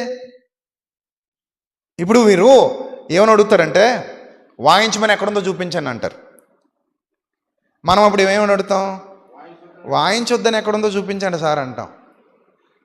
వాయించొద్దని ఎక్కడుందో చూపించండి అంటే వాళ్ళు అంటారు కదా, నువ్వు ముందు వాయించమని ఎక్కడుందో చూపించి అంటాడు. అసలు వాయించొద్దు అన్నవాడే రెఫరెన్స్ చూపించాల్సి ఉంటుంది. మేమేం దాన్ని వ్యతిరేకించట్లా, వ్యతిరేకించేవాడే నువ్వు దేన్ని బట్టి వ్యతిరేకిస్తున్నావు చూపించాలి. అప్పుడు నువ్వు ఇలాగే వితండవాదం చేసావు అనుకో, మరి పాత నిబంధనలో కొత్త నిబంధనలో అపోస్తలులు జిహ్వ ఫలం అర్పించారు. హెబ్రీ పత్రిక 13వ అధ్యాయంలో రాయబడినట్టు ఏ ఫలం అది? జిహ్వ ఫలం అర్పించమన్నాడు. జిహ్వ ఫలం అర్పించారు కదా, మరి జిహ్వ ఫలం అర్పించినప్పుడు మైకులు వాడారా? మైకు వాడమనుందా? వాళ్ళు మైకు వాడలేదు. మరి నువ్వు ఈరోజు వాడుతున్నావు, మైకు వాడమనుందా అని నేను అడిగాను అనుకో, నువ్వు దానికి సమాధానం ఏం చెప్తావు? చికాగ్గా ఉంటాయి. పిచ్చి వాదన, ఇది అంత వేస్ట్. ఇది యాంప్లిఫైర్ వాడమనుందా? JBL సరౌండింగ్ సిస్టమ్ పెట్టుకోమని ఉందా నీ చర్చికి? నీ చర్చిలో AC వేసుకోమని ఉందా? అపోస్తలు కారులో తిరగలేదు, నువ్వు కారు మీద తిరగమని ఉందా అన్నావు అనుకోండి, ఇంకేమైనా ఉందా? ఇదంతా పిచ్చవాదన కాదండి ఇది. అపోస్తలు జీన్ ప్యాంటు టీషర్ట్ వేసుకోలేదు, నువ్వు వేసుకోమని ఉందా అని అంటే ఏమైనా బాగుందా? అసలు అది వద్దన్నవాడే ఎందుకు వద్దో చెప్పాలి తప్ప మనల్ని మళ్ళీ ఎదురడకూడదు. నువ్వు అన్నం తినొద్దు అన్నావు అనుకో, బైబిల్ ప్రకారం అన్నం తినకూడదు అన్నావు అనుకో, నేను ఏమని అడుగుతానంటే తినొద్దని ఎక్కడుందండి అంటాను. తినమని ఎక్కడుందని నువ్వు అనకూడదు. నువ్వు తినొద్దని నువ్వు అన్నావు కాబట్టి ఎక్కడ తినొద్దని ఉందో నువ్వే చూపించాలి. అది నీ బాధ్యత. అంతేగాని మళ్ళీ వితండవాదం చేయకూడదు. నువ్వు వాయిద్యాలు వద్దన్నావు, వద్దన్నప్పుడు ఎందుకు వద్దో చెప్పు, వద్దని ఎక్కడుందో చెప్పు. అది నాకు నిషేధం, అది నాకు అసహ్యం, అమ్మో నాకు వాయిద్యం వాయించేస్తే చిరాకు వచ్చేస్తుంది, అదేదో మీ స్వరంతోనే పాడియండి, మీ స్వరమే నాకు కావాలి తప్ప వాయిద్యం మీ స్వరంతో మిక్స్ అవ్వటానికి వీలు లేదు అని దేవుడు ఎక్కడ చెప్పాడో చెప్పు. ఎక్కడ చెప్పలేదు. నువ్వే అనవసరంగా దాన్ని భూతద్దంలో చూసావు. నువ్వే అనవసరంగా భూతద్దంలో చూసి కొందరు అంటారు కదా, యాజకత్వం మార్చబడిందా లేదా అంటారు. అవును, మార్చబడింది. యాజకత్వం మార్చబడినప్పుడు హెబ్రీ పత్రిక ప్రకారంగా యాజక ధర్మము సహా మార్చబడునని రాయబడింది కదా. అఫ్ కోర్స్ రాయబడింది. యాజక ధర్మం మార్చబడింది. యాజక ధర్మం మార్చబడింది అంటే అర్థం ఏంటి? వాయిద్యాలు కూడా ఆపేయాలి కదా అంటాడు. యాజక ధర్మం అనేది దేనికి సంబంధించింది? వాయిద్యాలకు సంబంధించిందా? సేవకు సంబంధించింది. ఆ సేవ అలాగైతే ఆ సేవలోనూ కీర్తనలు ఉన్నాయి కదా, ఆ సేవలోనూ కీర్తనలు ఉన్నాయి, ఆ సేవలోనూ పాటలు ఉన్నాయి, ఆ సేవలోనూ ఆత్మ సంబంధమైన పద్యాలు ఉన్నాయి, ఇప్పుడు ఉంటాయి. అది మన హృదయాన్ని ఆత్మీయంగా బలపరచడానికి తప్ప పాడు చేయడానికి కాదు కదా. శ్రావ్యమైన సంగీతం ఉన్నంత వరకు ఏ నష్టం లేదు కదా. ఇప్పుడు నేను రాసిన పాటలు ఉన్నాయి, ఎంతమందిని పాడు చేసాయి చెప్పండి. ఈ వాదన వాదించే వాళ్ళని, నేను ప్రేమ లేనివాడు పాట రాశాను, నాకు ఇష్టమైన పాటలు కొన్ని చెప్తా. క్రీస్తు యేసునందు సద్భక్తితో రాశాను, మానభంగం రాశాను, అనాథ పిల్లల పాట రాశాను. ఎక్కువగా నా పాట, నా పేరు, నా ఫోటో తీసేసి వాడుకుంటున్న వాళ్ళు ఉన్నారు. అదే కన్నీట కరిగిన స్మృతులు ఇంతమంది పెట్టుకున్నారు. అందులో వాడికి ఏమనిపించిందో, ఈ ప్రసాద్ రెడ్డి అనేవాడు కనబడకూడదు అని జాగ్రత్తగా కత్తిరించాడు. నేను దాని మీద వాటర్ మార్క్ వేసేసి ఉంటే సరిపోనేమో, ఐ ఫర్గాట్ విజయ్ ప్రసాద్ రెడ్డి అని నేను వేయలే. అయినా నాకు అంత నెసెసిటీ లేదులే. ఇప్పుడు నా పాట వాడుకుని నా పేరు లేకపోయినా నేను కుళ్ళిపోయేట్టు అయిపోయింది కాదు. కానీ ఎవడ కర్మ ఆడిది, ఆడి బుద్ధి బయటపడద్దు అంతే. కానీ విన్నోడికి తెలిసిపోద్ది ఏదో రోజు ఈ పాట ఎవడు రాశాడరా అని ఆలోచిస్తాడు. ఎవడొకడిని అడుగుతాడు కామెంట్లో. కొంతమంది అయితేనట ఆ కామెంట్లో ఇది విజయప్రసాద్ రెడ్డి అన్న పాటను రాస్తే అది డిలీట్ చేసేస్తున్నారట వాళ్ళు. సో కన్నీట కరిగిన స్మృతులు పాట ఉంది. ఇంకా నేను రాసిన పాటల్లో చాలా మంచి ఆనిముత్యాలు ఉన్నాయి. ప్రార్థన కొరకై ప్రక్షాళన, మానవ దేహాలకు ఉంది మహిమ రూపం, తరతరముల్లో తరగని వరమై, దేవుని కొరకే జీవితం అర్పించాలి, దేవా నా జీవితం ఇదిగో నీ సొంతం, భూమి ఫలిస్తే చూడాలని, నేల మీద రైతు కళ. ఇంకేమన్నాయి చెప్పండి తొందరగా. ఆకాశమందు ఆశీనుడైన ఆ దేవదేవుని కరుణ, కాలము నెరిగి నిదురు మేలుకో, ఇంకా యవ్వనుడా విన్నావా ఇది, కాలం సమీపమైనది. ఇంక ఎన్ని ఒకటి రెండు చాలా పాటలు వచ్చాయి. ఆ పాటలన్నీ కూడా సమాజంలోకి వెళ్ళాయి. ఇప్పుడు ఈ పాటలన్నిట్లో మ్యూజిక్ ఉంది. ఈ మ్యూజిక్ వల్ల, ఈ మ్యూజిక్తో కూడినటువంటి ఈ పాట వల్ల ఇదిగో ఇంతమంది చెడిపోయారు, దేవుడికి దూరం అయిపోయారని నాకు లిస్ట్ చూపించండి. మళ్ళీ జీవితంలో మ్యూజిక్ వాడను. మళ్ళీ చెప్తున్నా, రికార్డ్ చేసుకోండి. నువ్వు మ్యూజిక్తో చేసినటువంటి ఈ పాటల వల్ల చాలామంది ఆత్మీయంగా చెడిపోయారు గనుక మ్యూజిక్ దేవుడు నిషేధం అన్నాడు. ఇంతకంటే ఏం కావాలి సూచన, ఇంతకంటే ఏం కావాలి ఆధారం అని గట్టిగా అడుగు నన్ను. ప్లీజ్ అడుగు నన్ను, కడిగి ఐఎమ్ రెడీ. లేకపోతే నిన్ను యాసిడ్ డిస్క్ కడిగేస్తాం. వాక్యం అనే యాసిడ్. మరి అంతే కదా. మరి నువ్వు నన్ను సరిగా కడగలేదనుకో వాక్యం అనే యాసిడ్తో, నేను నిన్ను వాక్యం అనే యాసిడ్ డిస్క్ అడుగుతా. ఇప్పుడు జరిగేది అదే అనుకో, నీకు అర్థమైపోద్ది. పాటలు విని ఎవడు పాడలేదు కదా, పాటలు విని ఎవడు చెడిపోలేదు కదా, ఆ పాటలు విని ఎవడు మోసపోలేదు కదా. చాలా మంచి పాటలే కదా సమాజంలోకి వెళ్ళాయి. అవి అనేక మంది హృదయాలు గెలుచుకున్నాయి, అనేక మంది జీవితాలను వెలిగించాయి. ఎప్పటికీ ఆ పాటలు వింటూ నాకు మెసేజ్లు చేస్తున్న వాళ్ళు ఎవరు? పెళ్ళంటే దేహములు వేరైనా, అది ఎంతోమంది పెళ్ళిళ్ళలో మోగించుకుంటున్నారు పాట. అది కూడా వాడేసుకున్నారు. వాడుకున్న వాళ్ళకి వాడుకున్నంత. నేను ఎవరి మీద కాపీ రైట్లు అవి వేయను, నా మనసు అంగీకరించదు. వేస్తే చాలామంది ఛానళ్ళు ఎగిరిపోతాయి, కానీ నేను వేయను. నాకు అలాంటి దుర్బుద్ధి లేదు. ఎందుకంటే ఇది దేవుని కోసం నేను చేసింది. అందరూ వాడుకోండి, నా పేరు తీసేసి వాడుకున్నా ఐ డోంట్ కేర్. అది మీ బుద్ధి బయట పెడుతుంది, అది మీది కాదు. ఆ సంగతి మీకు తెలుసు. మీకు ఆ టాలెంట్ లేదు, ఆ సంగతి మీకు తెలుసు. మీరు కాపీ క్యాట్లు. సో అది ఎవరైనా ఏదో ఒకరోజు చెప్తారు, అరే కాపీ క్యాట్ అంటారు. అప్పుడైనా నువ్వు సిగ్గుపడాలి. సో అలాంటి పనులు చేయకండి, చేస్తే చేసుకోండి. సో మొత్తం మీద నా ఓవరాల్గా నా పాయింట్ ఏంటంటే, ఇన్ని పాటలు నేను రాశాను కదా, ఈ పాటల్లో ఎవరైనా నష్టపోయారా మీరు చెప్పండి. పోనీ మీరు ఎవరైనా మ్యూజిక్ యాడ్ చేయడం వల్ల నష్టపోయారా చెప్పండి. నష్టపోలేదు కదా, అందరూ ఆత్మీయంగా బలపడ్డారు కదా. మరి ఇంకేందండి ఈ రొంపంతా ఎందుకండి, మనకి వాదనలు ఎందుకు, గొడవలు ఎందుకు? ప్రసాద్ రెడ్డి గారి సంఘంలో క్రీస్తు సంఘం అని పేరు పెట్టారు, కానీ వాయిద్యాలు వాయిస్తారు కాబట్టి వాళ్ళు మన నిజమైన దేవుని సంఘం కాదు అన్నారట కొందరెవరో మహాబోధకులు. అలాంటి వారెవరైనా నా ఎదురుగా వచ్చి కూర్చొని ఈ ప్రశ్నలకు సమాధానాలు ఇస్తే I'm always ready to talk with you and all. కానీ రారు. ఎందుకంటే నేను బైబిల్ని చాలా లాజిక్గా చదువుతా. పిచ్చగానే వచ్చిందంటే నాకు ఎంత లోతుకి వెళ్ళిపోతానో నాకే తెలీదు.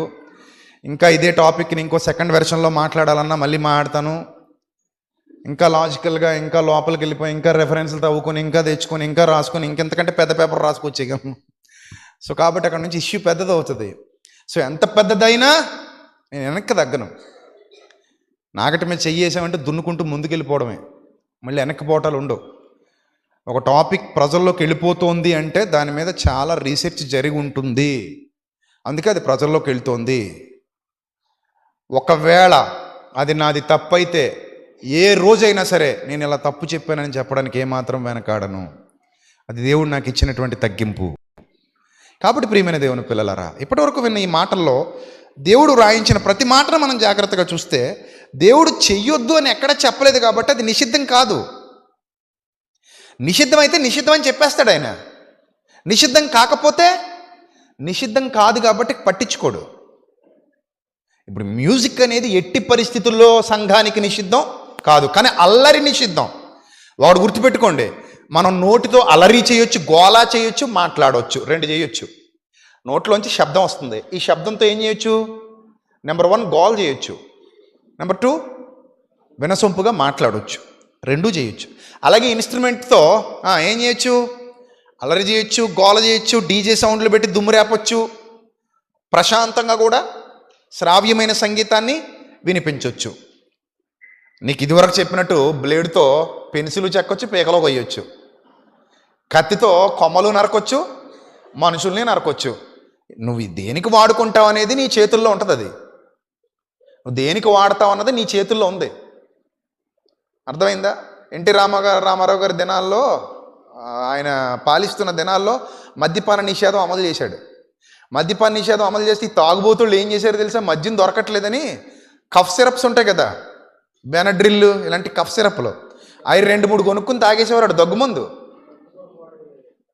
2-3 కొనుక్కుని తాగేస్తే ఏమవుద్దంటే ఎందుకు పని చేయదు వాళ్ళ మొత్తం ఆ శరీరం నాశనం అయిపోద్ది, మొత్తం ఎక్కుద్ది. కానీ నాశనం అయిపోతారు వాళ్ళు. నాశనం అయిపోయినా పర్లేదు, ఇప్పుడు వీళ్ళకి ఏం కావాలి? మత్తు కావాలి. అంతే బాగా అలవాటు పడిపోయి షేక్ వచ్చేస్తుంది అనమాట. అంటే దగ్గు మందుని దగ్గు కోసం వాడవచ్చు, దగ్గు తగ్గడానికి దగ్గు మోతాదులో, మత్తు ఎక్కడానికి పీకల దాకా దాగి కూడా చావచ్చు. అది నోట్ చేసుకోండి. లేకపోతే ఓహో ప్రత్యామ్నాయం భలే చెప్పాడు అన్నయ్య అనుకుంటారు మీరు. వాడన్న లైవ్లో చూసినాడు, దగ్గు ముందు కొనుక్కున్న 3 బాటిల్ తాగేయచ్చు కదంటే తాగి వెంటనే మీ నాన్నగారు పాడి పురమాయించి బాబు మా వాడి పాడి కట్టడానికి పిలిపించాను అనాలి మరి. అలాగా మంచికి వాడచ్చు ఏదైనా, తర్వాత చెడుకి వాడచ్చు. నువ్వు మంచికి వాడతావా, చెడుకు వాడతావా, దేవుని నామాన్ని మహింపరచడానికి వాడతావా, దేవుని నామాన్ని అవమానపరచడానికి వాడతావా అనేది దట్ ఈజ్ యువర్ చాయిస్. అది నీ హృదయం మీద ఆధారపడి ఉంటుంది.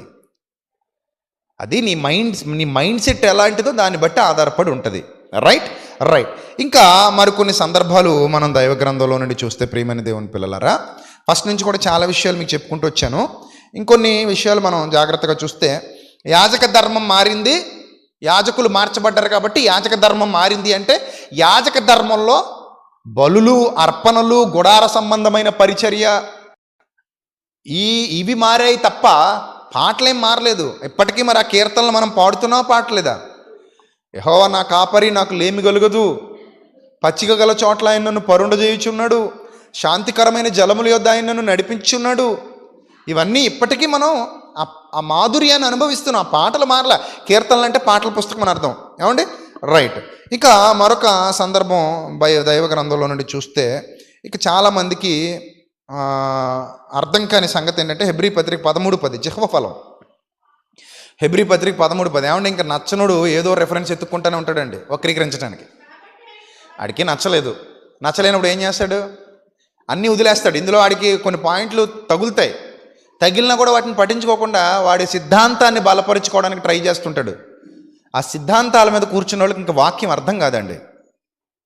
తప్పేంటి అని ఆలోచించాలి. ఏదైనా చేసినప్పుడు దేవుడికి ఎందుకు నచ్చట్లేదు, ఇది ఎందుకు నచ్చదు, ఎందుకు నచ్చుతుంది, ఇలా ఆలోచించాలి. ఇప్పుడు హెబ్రీ పత్రిక 13వ అధ్యాయంలో ఏం రాశాడు చూడండి, 14-15. కాబట్టి ఆయన ద్వారా మనము దేవునికి ఎల్లప్పుడూ స్తుతియాగము చేయుదుము, అనగా ఆయన నామమును ఒప్పుకొనుచు జిహ్వ ఫలము అర్పించుదుము అన్నాడు. జిహ్వ ఫలము అంటే ముఖ్యంగా ఇది లోతుగా ఆలోచిస్తే సువార్త పని కోసం మాట్లాడుతున్న మాట. స్తుతియాగము అన్నాడు అనగా ఆ స్తుతి ఎలాంటిది అంటే, ఆ స్తుతి యాగం ఎలాంటిది అంటే, కేవలం నోటితో మాత్రమే కాక, నోటితో పొగడ్తలు మాత్రమే కాక, ఆ సువార్త కూడా ఆ మాటల్లో నుంచి వెళ్ళాలి, ఆ పాటల్లో నుంచి వెళ్ళాలి, ఆ స్తుతులలో నుంచి వెళ్ళాలి. ఆయన ఎప్పుడు స్తుతింపబడతాడు అంటే, ఆయన ఎప్పుడు సంతోషిస్తాడు అంటే, ఆయన ఎప్పుడు ఆనందిస్తాడు అంటే ఒక పాపి హృదయం మారినప్పుడు. పాపి హృదయం మారాలి అంటే జిహ్వ ఫలం, నువ్వు మాట్లాడాలి. సువార్త ప్రకటించు వారి పాదములు సుందరములు అన్నాడు. ప్రకటించు వారు పంపబడని ఎడల వారిట్లు ప్రకటించుదురు అన్నాడు. సో ఒక మనిషి నోటి వెంట దేవుడు ఒక వ్యక్తిని వాడుకుంటూ జీవజల నదులు అతని హృదయంలో నుండి ప్రవహిస్తూ ఉంటే అనేక మంది హృదయాలు ఎండిపోయిన బీడు భూములు తడుపుకుంటూ వెళ్ళిపోతుంది. వాళ్ళు మారతారు, వాళ్ళ బ్రతుకులు దేవునికి సమర్పిస్తారు. అది దేవుడు కోరుకుంటున్నాడు, అది దేవుడు ఆశిస్తున్నాడు. ఈ విషయాన్ని ఎవరూ మర్చిపోకూడదు. నెక్స్ట్ ఇక్కడ రాయబడినటువంటి మాట మనం చూస్తే, ఆయన నామమును ఒప్పుకొనుచు జిహ్వ ఫలము అర్పించుదుము అంటే మ్యూజిక్ వద్దు అని కాదు. ఇక్కడ జిహ్వఫలం అర్పించడం అంటే మంచిగా పాడండి, మంచిగా మాట్లాడండి. దానికి మ్యూజిక్ యాడ్ అయితే తప్పే ఉందండి. జిహ్వఫలం అన్నాడు కదా, ఇంకొద్దు. ఆయన చెప్పనప్పుడు నువ్వు చేసేది ఏంటి అంటారు ఇక్కడ. ఇంకా వితండవాదం అది. ఆయన వాడమని చెప్పలేదు కదా మీకు వాయిద్యాలు అంటాడు. వాడొద్దని చెప్పలేదు కదా అని మనం అంటాం. ఎస్ వస్తాను, I will come there, wait for a while. Right. ఏమండి? సో కాబట్టి ఈ వాదన వినిపించే వాళ్ళు ఎవరైతే ఉన్నారో వాళ్ళు ఒక వితండవాదానికి అలవాటు పడ్డారు. ఇక మరికొన్ని సందర్భాలు కూడా మనం చూడగలిగితే ప్రకటన గ్రంథంలో 14వ అధ్యాయం 2వ వచనంలో రూపకాలంకారంలో కొన్ని సందర్భాలు వ్రాయబడ్డాయి. ప్రకటన గ్రంథం 14వ అధ్యాయము 2వ వచనంలో రూపకాలంకారంలో వ్రాయబడినటువంటి కొన్ని సందర్భాలు చూద్దాం.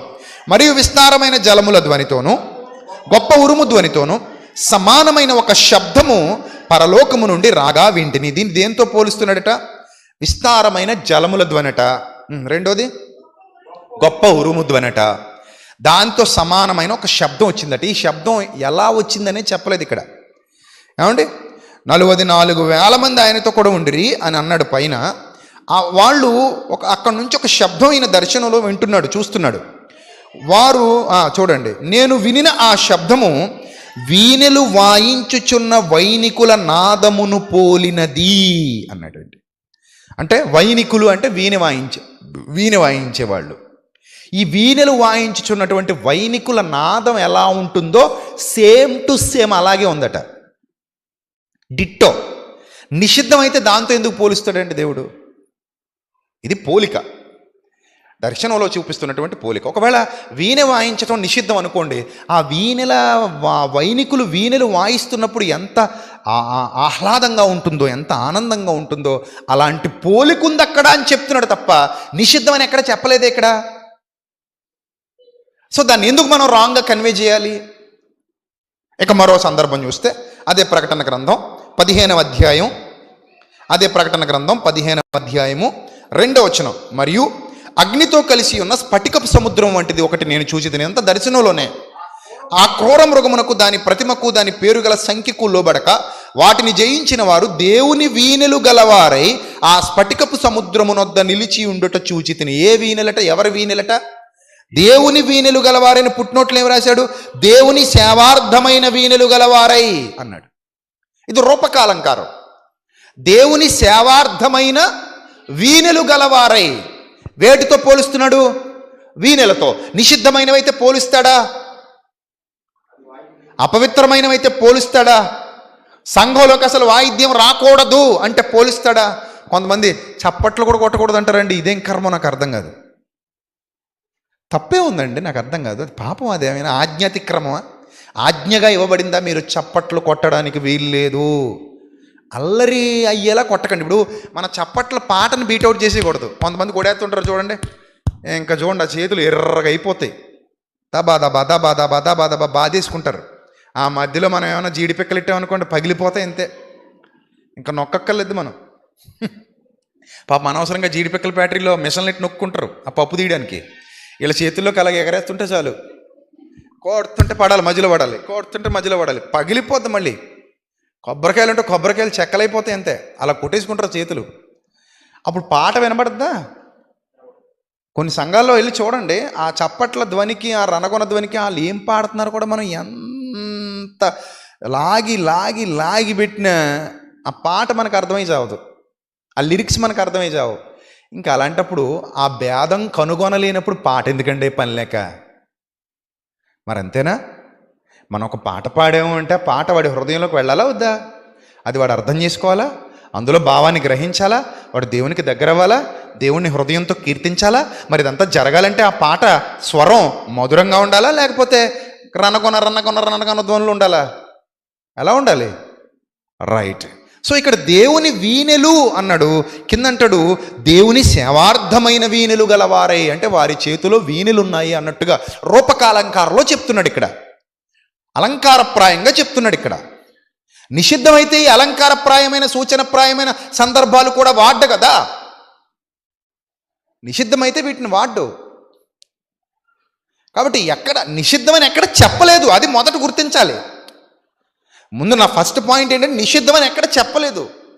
నేను వాయిద్యాలు నిషేధిస్తున్నాను, సంఘంలోకి వాయిద్యాలు రాకూడదు, శ్రావ్యమైన సంగీతం మీరు వినకూడదు, చప్పట్లు కూడా కొట్టడానికి వీల్లేదు అని ఎక్కడా దేవుడు బైబిల్ గ్రంథంలో చెప్పలేదు. ఇంకా లోతుగా మనం ఆలోచన చేస్తే ప్రియమైన దేవుని పిల్లలారా, ముగింపుకి వెళ్తున్నాం మనం. సో కాబట్టి జాగ్రత్తగా కొన్ని సందర్భాలు చూద్దాం. కొలస్సీ పత్రిక 3వ అధ్యాయము 16వ వచనం. కొలస్సీ పత్రిక 3వ అధ్యాయము 16వ వచనం. సంగీతముతోను కీర్తనలతోను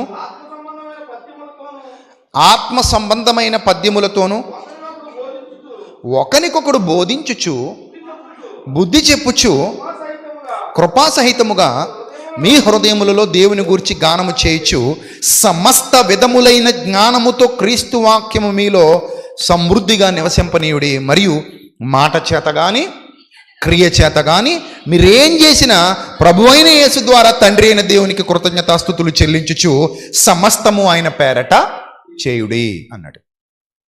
ఇక్కడ మనం జాగ్రత్తగా గమనిస్తే ఇక్కడ కొన్ని విషయాలు రాయబడ్డాయి. నెంబర్ 1, సంగీతములతోనూ.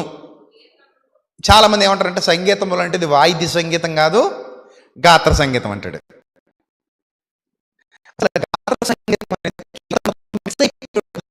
ఎందుకంటే సంగీతాన్ని వేరు చేసేస్తే ఓన్లీ లిరిక్ మాత్రమే మిగులుతుంది. ఓన్లీ లిరిక్ని మనం ఎలా చెప్పాలి? ఇప్పుడు సంగీతం లేకుండా లిరిక్ చెప్పాలి.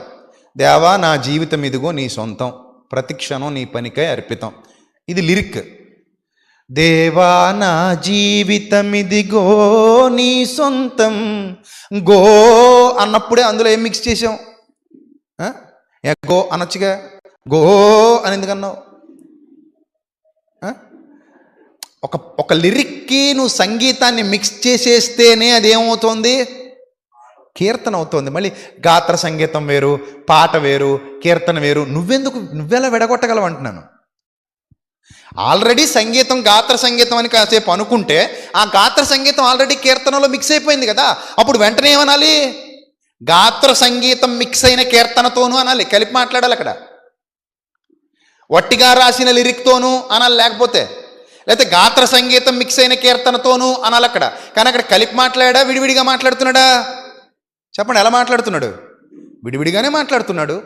సంగీతములతోనూ కీర్తనలతోనూ ఆత్మ సంబంధమైన పద్యములతోనూ ఒకనికొకడు బోధించండి, బుద్ధి చెప్పండి, కృపాసహితముగా మీ హృదయములలో దేవుని గురించి గానము చేయించు సమస్త విధములైన జ్ఞానముతో క్రీస్తు వాక్యము మీలో సమృద్ధిగా నివసింపనీయుడి. ఒకసారి మీరు గ్రీక్ వెర్షన్ ఎలా ఉందో, కొలస్సీ పత్రిక 3rd ఇమేజ్, ఒకసారి గ్రీక్ వెర్షన్ ఎలా ఉందో నేను మీకు స్క్రీన్ మీద చూపిస్తున్నాను, చూడండి. మీరు తర్వాత ఇంటికి వెళ్ళాక లైవ్లో చూడండి, మీకు ఇప్పుడు కనబడదు ఎదురుగా ఉన్న వాళ్ళకి. చివరిది ఇక్కడ ఏమంటాడంటే కొలస్సీ పత్రికలో 3:16లో గ్రీక్లో ఏమని వ్రాయబడిందంటే షమోయిష్. మీరు కావాలంటే స్క్రీన్ మీద చూడండి. షమోయిష్ అంటే కీర్తనలు. గ్రీక్లో షమోయిష్ అంటే ఏంటి? కీర్తనలు. నెక్స్ట్ హిమ్నాయిస్, శ్లోకాలు లేదా పద్యాలు, హిమ్నాయిస్ అంటాడు. నెక్స్ట్ ఒడాయిస్, ఒడాయిస్ అంటే సాంగ్స్, పాటలు, ఆత్మ సంబంధమైన పాటలు, పద్యాలు, కీర్తనలు, శ్లోకాలు. వీటన్నిటినీ యూజ్ చేస్తూ ఇక్కడ వ్రాసినటువంటి wisdom, teaching and admonishing each other in psalms, hymns, songs, spiritual with grace singing అంటాడు. ఇక ఇదే సందర్భాన్ని ఎఫెసు పత్రికలో కూడా చెప్తున్నాడు. ఒకసారి చూద్దాం. ఎఫెసీయులకు రాసిన పత్రిక 5వ అధ్యాయము 19వ వచనం కూడా చూడండి. ఇదే సందర్భం. 2 పత్రికలు రాసింది ఒక నాయకుడే కాబట్టి ఆయన ఎఫెసీయులకు రాస్తూ కొలస్సీయులకు రాస్తూ చెప్తున్నాడు. చూడండి, ఒకనినొకడు కీర్తనలతోనూ సంగీతములతోనూ అన్నాడు.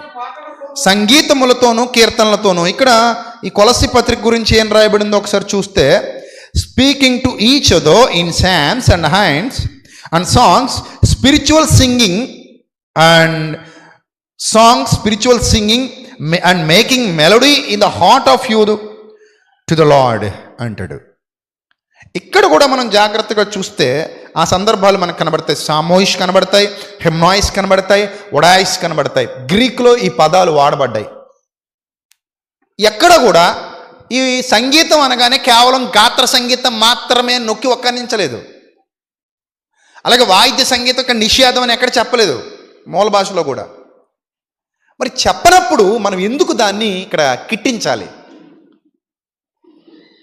సంగీతము అన్న పదాలు ఎక్కువ ఎక్కడ వాడతారు చెప్పండి? బైబిల్ గ్రంథంలో కూడా సంగీతము చేయు స్త్రీలు, సంగీతము, సంగీత నాదము, సంగీతం అన్న పదం ఉందా లేదా బైబిల్లో? చూడండి రెఫరెన్స్లో ఒకసారి. సంగీతం అన్న పదాలు వాడినప్పుడు ఎక్కడ కూడా దేవుడు ఇది గాత్ర సంగీతం మాత్రమే, వాయిద్య సంగీతం కాదు అని ఎక్కడ మనల్ని తప్పుదారి పట్టించలేదండి. ఆయన తప్పుదారి పట్టించలేదు, మనకి ఎక్కడ చెడ్డగా మనకి ఇన్ఫర్మేషన్ ఇవ్వలేదు. చూడండి యెషయా గ్రంథం 16:10. ఆనంద సంతోషములు ఫలభరితమైన పొలము నుండి మానిపోయాను, ద్రాక్ష తోటలో సంగీతము వినపడదు, ఉత్సాహ ధ్వని వినపడదు, గానుగులలో ద్రాక్ష గలడు తొక్కువాడెవడు, లేక ద్రాక్షల తొట్టి తొక్కువ అని సంతోషపు కేకలు నేను మాన్పించి ఉన్నాను అంటాడు. ఏమండి? ఇక ప్రసంగి గ్రంథం 12:4. తిరుగటి రాళ్ల ధ్వని తగ్గిపోవును, వీధి తలుపులు మూయబడును, పిట్ట యొక్క కోతకొకడు లేచును, సంగీతమును చేయి స్త్రీలు, నాదము చేయు వారందరూ నిశ్శబ్దముగా ఉంచబడుదురు. సంగీతమును చేయు స్త్రీలట, నాదము చేయు వారందరూ ఎలా ఉన్నారట? నిశ్శబ్దముగా ఉంచబడురు. ఇంకా యెషయా గ్రంథం 30:29 కూడా ఒకసారి చూద్దాం సంగీతాన్ని గురించి. యెషయా గ్రంథం 30:29. రాత్రి యందు పండుగను ఆచరించినట్లుగా మీరు సంగీతము పాడుదురు, ఇశ్రాయేలునకు ఆశ్రయదుర్గమైన యెహోవా యొక్క పర్వతమునకు పిల్లన గ్రోవినాదముతో ప్రయాణము చేయు వారికి కలుగునట్టి హృదయ సంతోషము కలుగును. అంటే పిల్లన గ్రోవి ఉందా అక్కడ సంగీతం అన్న పదం దగ్గర? మరి ఇంకేందండి? ఇన్ని రెఫరెన్సెస్ ఉండగా మనం ఎందుకు మన సిద్ధాంతం కోసం గట్టిగా నిలబడిపోవాలి? చాలామంది ఆ సిద్ధాంతాల కోసం ఎంతకైనా వెళ్ళిపోతారండి, ఎంతకైనా వెళ్ళిపోతారు. యెషయా గ్రంథం 35:2 కూడా చూద్దాం. అది బహుగా పూయుచు ఉల్లసించును, ఉల్లసించి సంగీతములు పాడును, లెబనోను సౌందర్యము దానికి కలుగును, సంగీతములు పాడును అన్నాడు. తర్వాత విలాపవాక్యాలు 5:14 కూడా పెద్దలు గుమ్మముల యొద్ద కూడుట మానిరి, యవ్వనులు సంగీతం మానిరి అంటాడు. పాత నిబంధనలో సంగీతం అన్న పదాలు కనబడిన ప్రతి చోట అక్కడ ఏమున్నాయి? వాయిద్యాలు ఉన్నాయి, వాద్య పరికరాలు ఉన్నాయి. ఆ పరికరాలతో సంగీతం మిక్స్ చేసుకుని, అసలు పాట అంటే మ్యూజిక్ కూడా ఉండాలండి. మ్యూజిక్ లేని పాట ఇంకా మనం ఏం చెప్పాలండి? దానికి కూరలేని అన్నం లాంటిది, కూరలేని అన్నం లాంటిది, ఇంకా లేదా అన్నం లేని కూర లాంటిది. మ్యూజిక్ పాట భార్య భర్త లాంటివండి. ఇంకా భర్త లేకపోతే భార్యకు విలువ లేదు, భార్య లేకపోతే భర్తకు విలువ లేదు. అలా ఉంటుంది మ్యూజిక్ లిరిక్ను. రెండు మిక్స్ అయితేనే అందం. ఏక శరీరం రెండు ఒకదానితో ఒకటి కలిసిపోతాయి. పాట కలిసిపోద్ది, లిరిక్ కలిసిపోద్ది. అందుకే రాగం తానం పల్లవి అంటారు. రాగం తానం పల్లవి. ఏమండి? ఇవన్నీ మిక్స్ అయితేనే there is a beautiful song. We have a beautiful song. అలాంటి బ్యూటిఫుల్ సాంగ్స్ ఎన్నో మనం కలిగి ఉన్నాం, పాడుకుంటున్నాం, మధురమైన గానాలు వింటున్నాం. అంతే తప్ప ఎక్కడ కూడా సంగీతం నిషిద్ధం మీరు వాడొద్దని ఎక్కడ చెప్పలేదు. చూడండి ఇక్కడ ఏమంటాడు? ఒకరినొకడు కీర్తనలతో, సంగీతములతో, ఆత్మ సంబంధమైన పాటలతో హెచ్చరిస్తూ మీ హృదయములలో ప్రభువును గూర్చి పాడుచు కీర్తించుచు మన ప్రభు అయిన యేసుక్రీస్తు పేరట సమస్తమును గూర్చి తండ్రి అయిన దేవుడికి ఎల్లప్పుడూ కృతజ్ఞతాస్తుతులు చెల్లించుచు క్రీస్తునందలి భయముతో ఒకరికొకడు లోబడి ఉండండి అన్నాడు. ఇక్కడ చాలామంది ఒక వాదనలు పక్కన పెడితే బైబిల్ ఎక్కడా కూడా దాన్ని నిషేధించలేదు. అపోస్తలు ఎక్కడైనా వాడినట్టు చూపించండి అంటారు. మళ్ళీ వీళ్ళే అపోస్తలు కానీ ప్రారంభ సంఘ క్రైస్తవులు కానీ ఎక్కడైనా వాడినట్టు చూపించండి, వాయిద్యాలు మీరు చూపించండి అంటాడు. వాళ్ళేదని మీరు చూపించండి, అది పెరిగి పెద్దదవుతుంది తప్ప ఇంకా తరగదు. అపోస్తలు మైకులు వాడినట్టు చూపించండి, అపోస్తలు ఏసీలు వాడినట్టు చూపించండి, అపోస్తలు యాంప్లిఫైర్లు వాడినట్టు చూపించండి. మనకేమో నొప్పి రాకూడదని యాంప్లిఫైర్లు వాడుతున్నావా? నొప్పి రాకూడదని మైక్ వాడుతున్నావా? మైక్ లేకుండా ఇంతమందికి నేను అరిచి చెప్పాలంటే చెప్పగలనండి? ఈరోజు 3 ఆరాధనలు నాకు ఇది అయిపోయాక మళ్ళీ రాజమండ్రి, మండపేట. మరి ఇంతమందికి నేను అరిచి చెప్పాలంటే నా వల్ల అవుతుందా? సభల్లో రాత్రి దిరిసుమరి సభలో కొన్ని వేల మంది వచ్చి కూర్చున్నారు. పెద్ద సభ, చివరి వరకు జనాలు. మరి అంత ఆ సభలో నాకు మైక్ ఇవ్వలేదనుకోండి దిరిసుమరి తమ్ముళ్ళు, నేను మైక్ లేకుండా మాట్లాడాలనుకోండి, అంతమందితో నేను మాట్లాడగలను అక్కడ? మాట్లాడలేను కదా. నా స్వరం అంత దూరం వెళ్ళదు. మరి ప్రారంభ శతాబ్దంలో పౌలు గారు ఎలా బోధించుంటారండి? యేసుప్రభు వారు ఎలా బోధించుంటారు అన్ని వేల మందికి? అరవాలి. ఆయన గొంతు ఎన్నిసార్లు పోయిందో పాపం. అరిచి చెప్పాలి. అందుకే మనం సుఖంగా ఏం చేస్తున్నాం? మైకులు వాడుతున్నాం, యాంప్లిఫైర్ వాడుతున్నాం, కెమెరాస్ వాడుతున్నాం, బాక్సులు వాడుతున్నాం. ఇక మన మండపేట పిల్లలు మన సంఘానికి మిక్సర్ కొందిచ్చారు. ఇప్పుడు ఓపెనింగ్ ఉంటుంది అది. సో ఇవి వాడుతున్నాం. యమహా మిక్సర్ కొనుక్కొచ్చారు మండపేట పిల్లలు. సో కాబట్టి ఇలా మండపేట క్రీస్తు సంఘం ఏమండి. సో ఇలా మనం ప్రతి వస్తువు కూడా ఎవరి కోసం వాడుతున్నాం?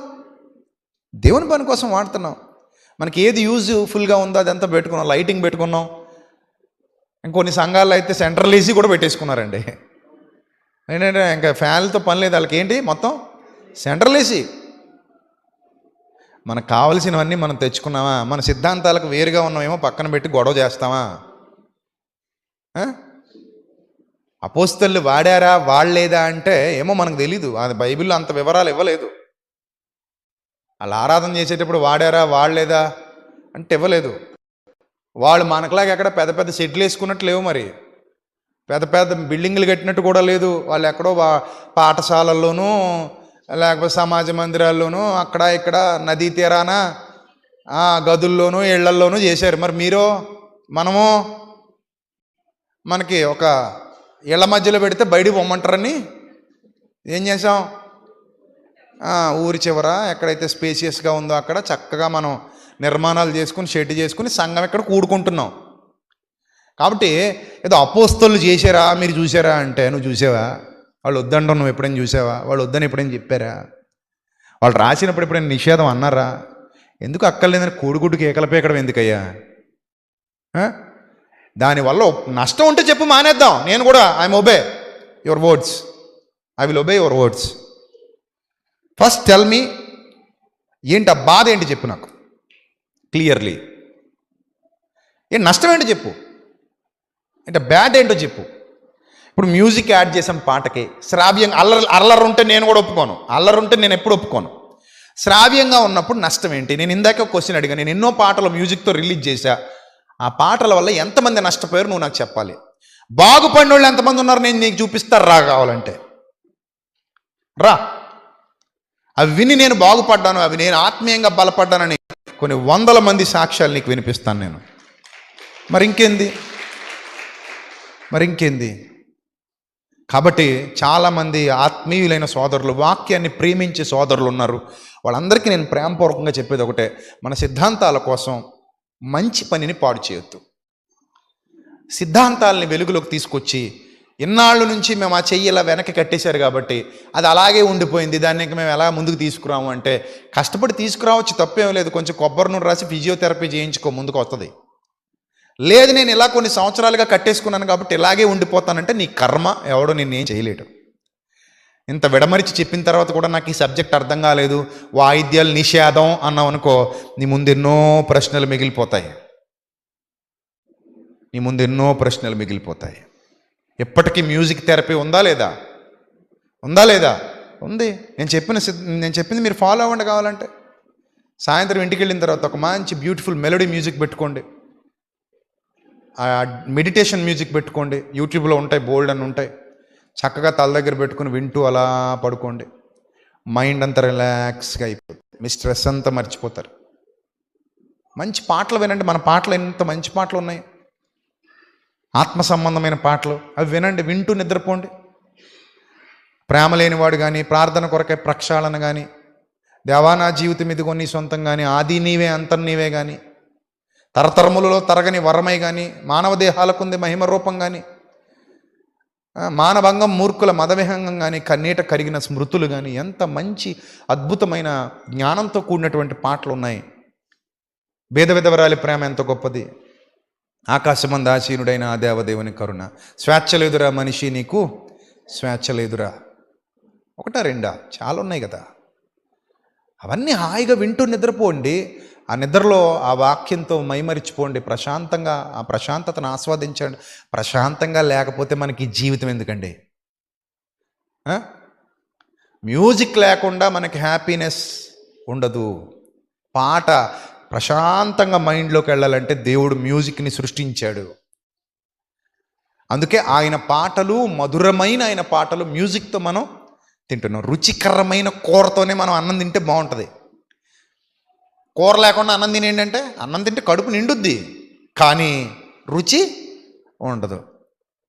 ఉత్తిగా వంకాయలు కొరుకు తినేచ్చా చచ్చిపోతామా? కడుపు నిండుద్దా నిండదా? నిండదు. మరి మీరు కేజీ వంకాయలు తెచ్చుకొని ముక్కలు కోసుకొని చక్కగా నవ్వులుకుంటూ తినేయండి ఇంట్లో. లేకపోతే అన్నం నంచుకోండి వంకాయ ముక్కల్లో. బాగోదా? ఆనపకాయ ముక్క తొక్కచెక్కేసుకుని ఆనపకాయలు కోసుకుని ఆనపకాయ ముక్క తినేయండి, కీరదోసకాయ తిన్నట్టు. బాగుంటుందా? బాగోదా? బాగానే ఉంటుంది, ఆరోగ్యమే. కానీ ఏముండదు, రుచి ఉండదు. అంతే. మనకు రుచి కావాలి కాబట్టి నూనె, మసాలా, ఉప్పు, అది ఇది అన్నీ వేసుకొని చక్కగా పొగలు కక్కించుకొని వేడివేడి అన్నంలో వేసుకొని కలుపుకొని తింటాం. మ్యూజిక్ కూడా అలాంటిదే, తప్పేం కాదు, పాపం ఏమీ కాదు. సో పాపం కాని దాన్ని పాపం అని బోధించొద్దు. That's all. తల్ల వంచండి, ప్రార్థన చేసుకుందాం. పరిశుద్ధ ప్రేమ కలిగిన తండ్రి, ఇంతవరకు విలువైన మీ మాటలతో మా హృదయాలు నింపినందుకు స్తోత్రం తండ్రి. ప్రభా, మీరు వ్రాయించిన ప్రతి మాట గొప్పది తండ్రి. మీరు ఏ సత్యాన్ని అయితే మాకు ఉపదేశిస్తున్నారో ఆ సత్యం అందు మేము స్థిరులుగా, కదలని వారుగా, మీ కార్యాభివృద్ధి అందు ఎప్పటికీ ఆసక్తులుగా, నమ్మకమైన పనివారుగా, జ్ఞానముతో, వివేకముతో మీ సన్నిధి కాంతిలో నడవటానికి సహాయం చేయండి తండ్రి. ప్రభువా, విత్తబడిన ప్రతి మాట మీ పిల్లల హృదయాలను తాకి వారిని బలపరిచి మీ సద్వాక్యమందు స్థిరులుగా చేసి మీకోసం మేమున్నామని సజీవ యాగముగా తమ జీవితాలు మీకు సమర్పించుకుని మీ యొక్క పరిచర్యలో అభివృద్ధి పొందడానికి సహాయం చేయండి. నమ్మకస్తులైన పనివారిగా మమ్మల్ని అందరినీ నిలువబెట్టమని, లైవ్ ద్వారా వీక్షించినటువంటి ప్రతి బిడ్డను కూడా జ్ఞాపకం చేసుకుని వారి హృదయాల్లో మీ మాటలు స్థిరపరచమని, సత్యవాక్యమందు ప్రతి ఒక్కరిని స్థిరపరచమని, ఘనత, మహిమ, ప్రభావములు మీకే చెల్లిస్తూ క్రీస్తు వారి శ్రేష్ఠ నామంలో ఈ ప్రార్థన మనవులు అడిగి వేడుకొనుచున్నాం మా కన్న తండ్రి. ఆమెన్.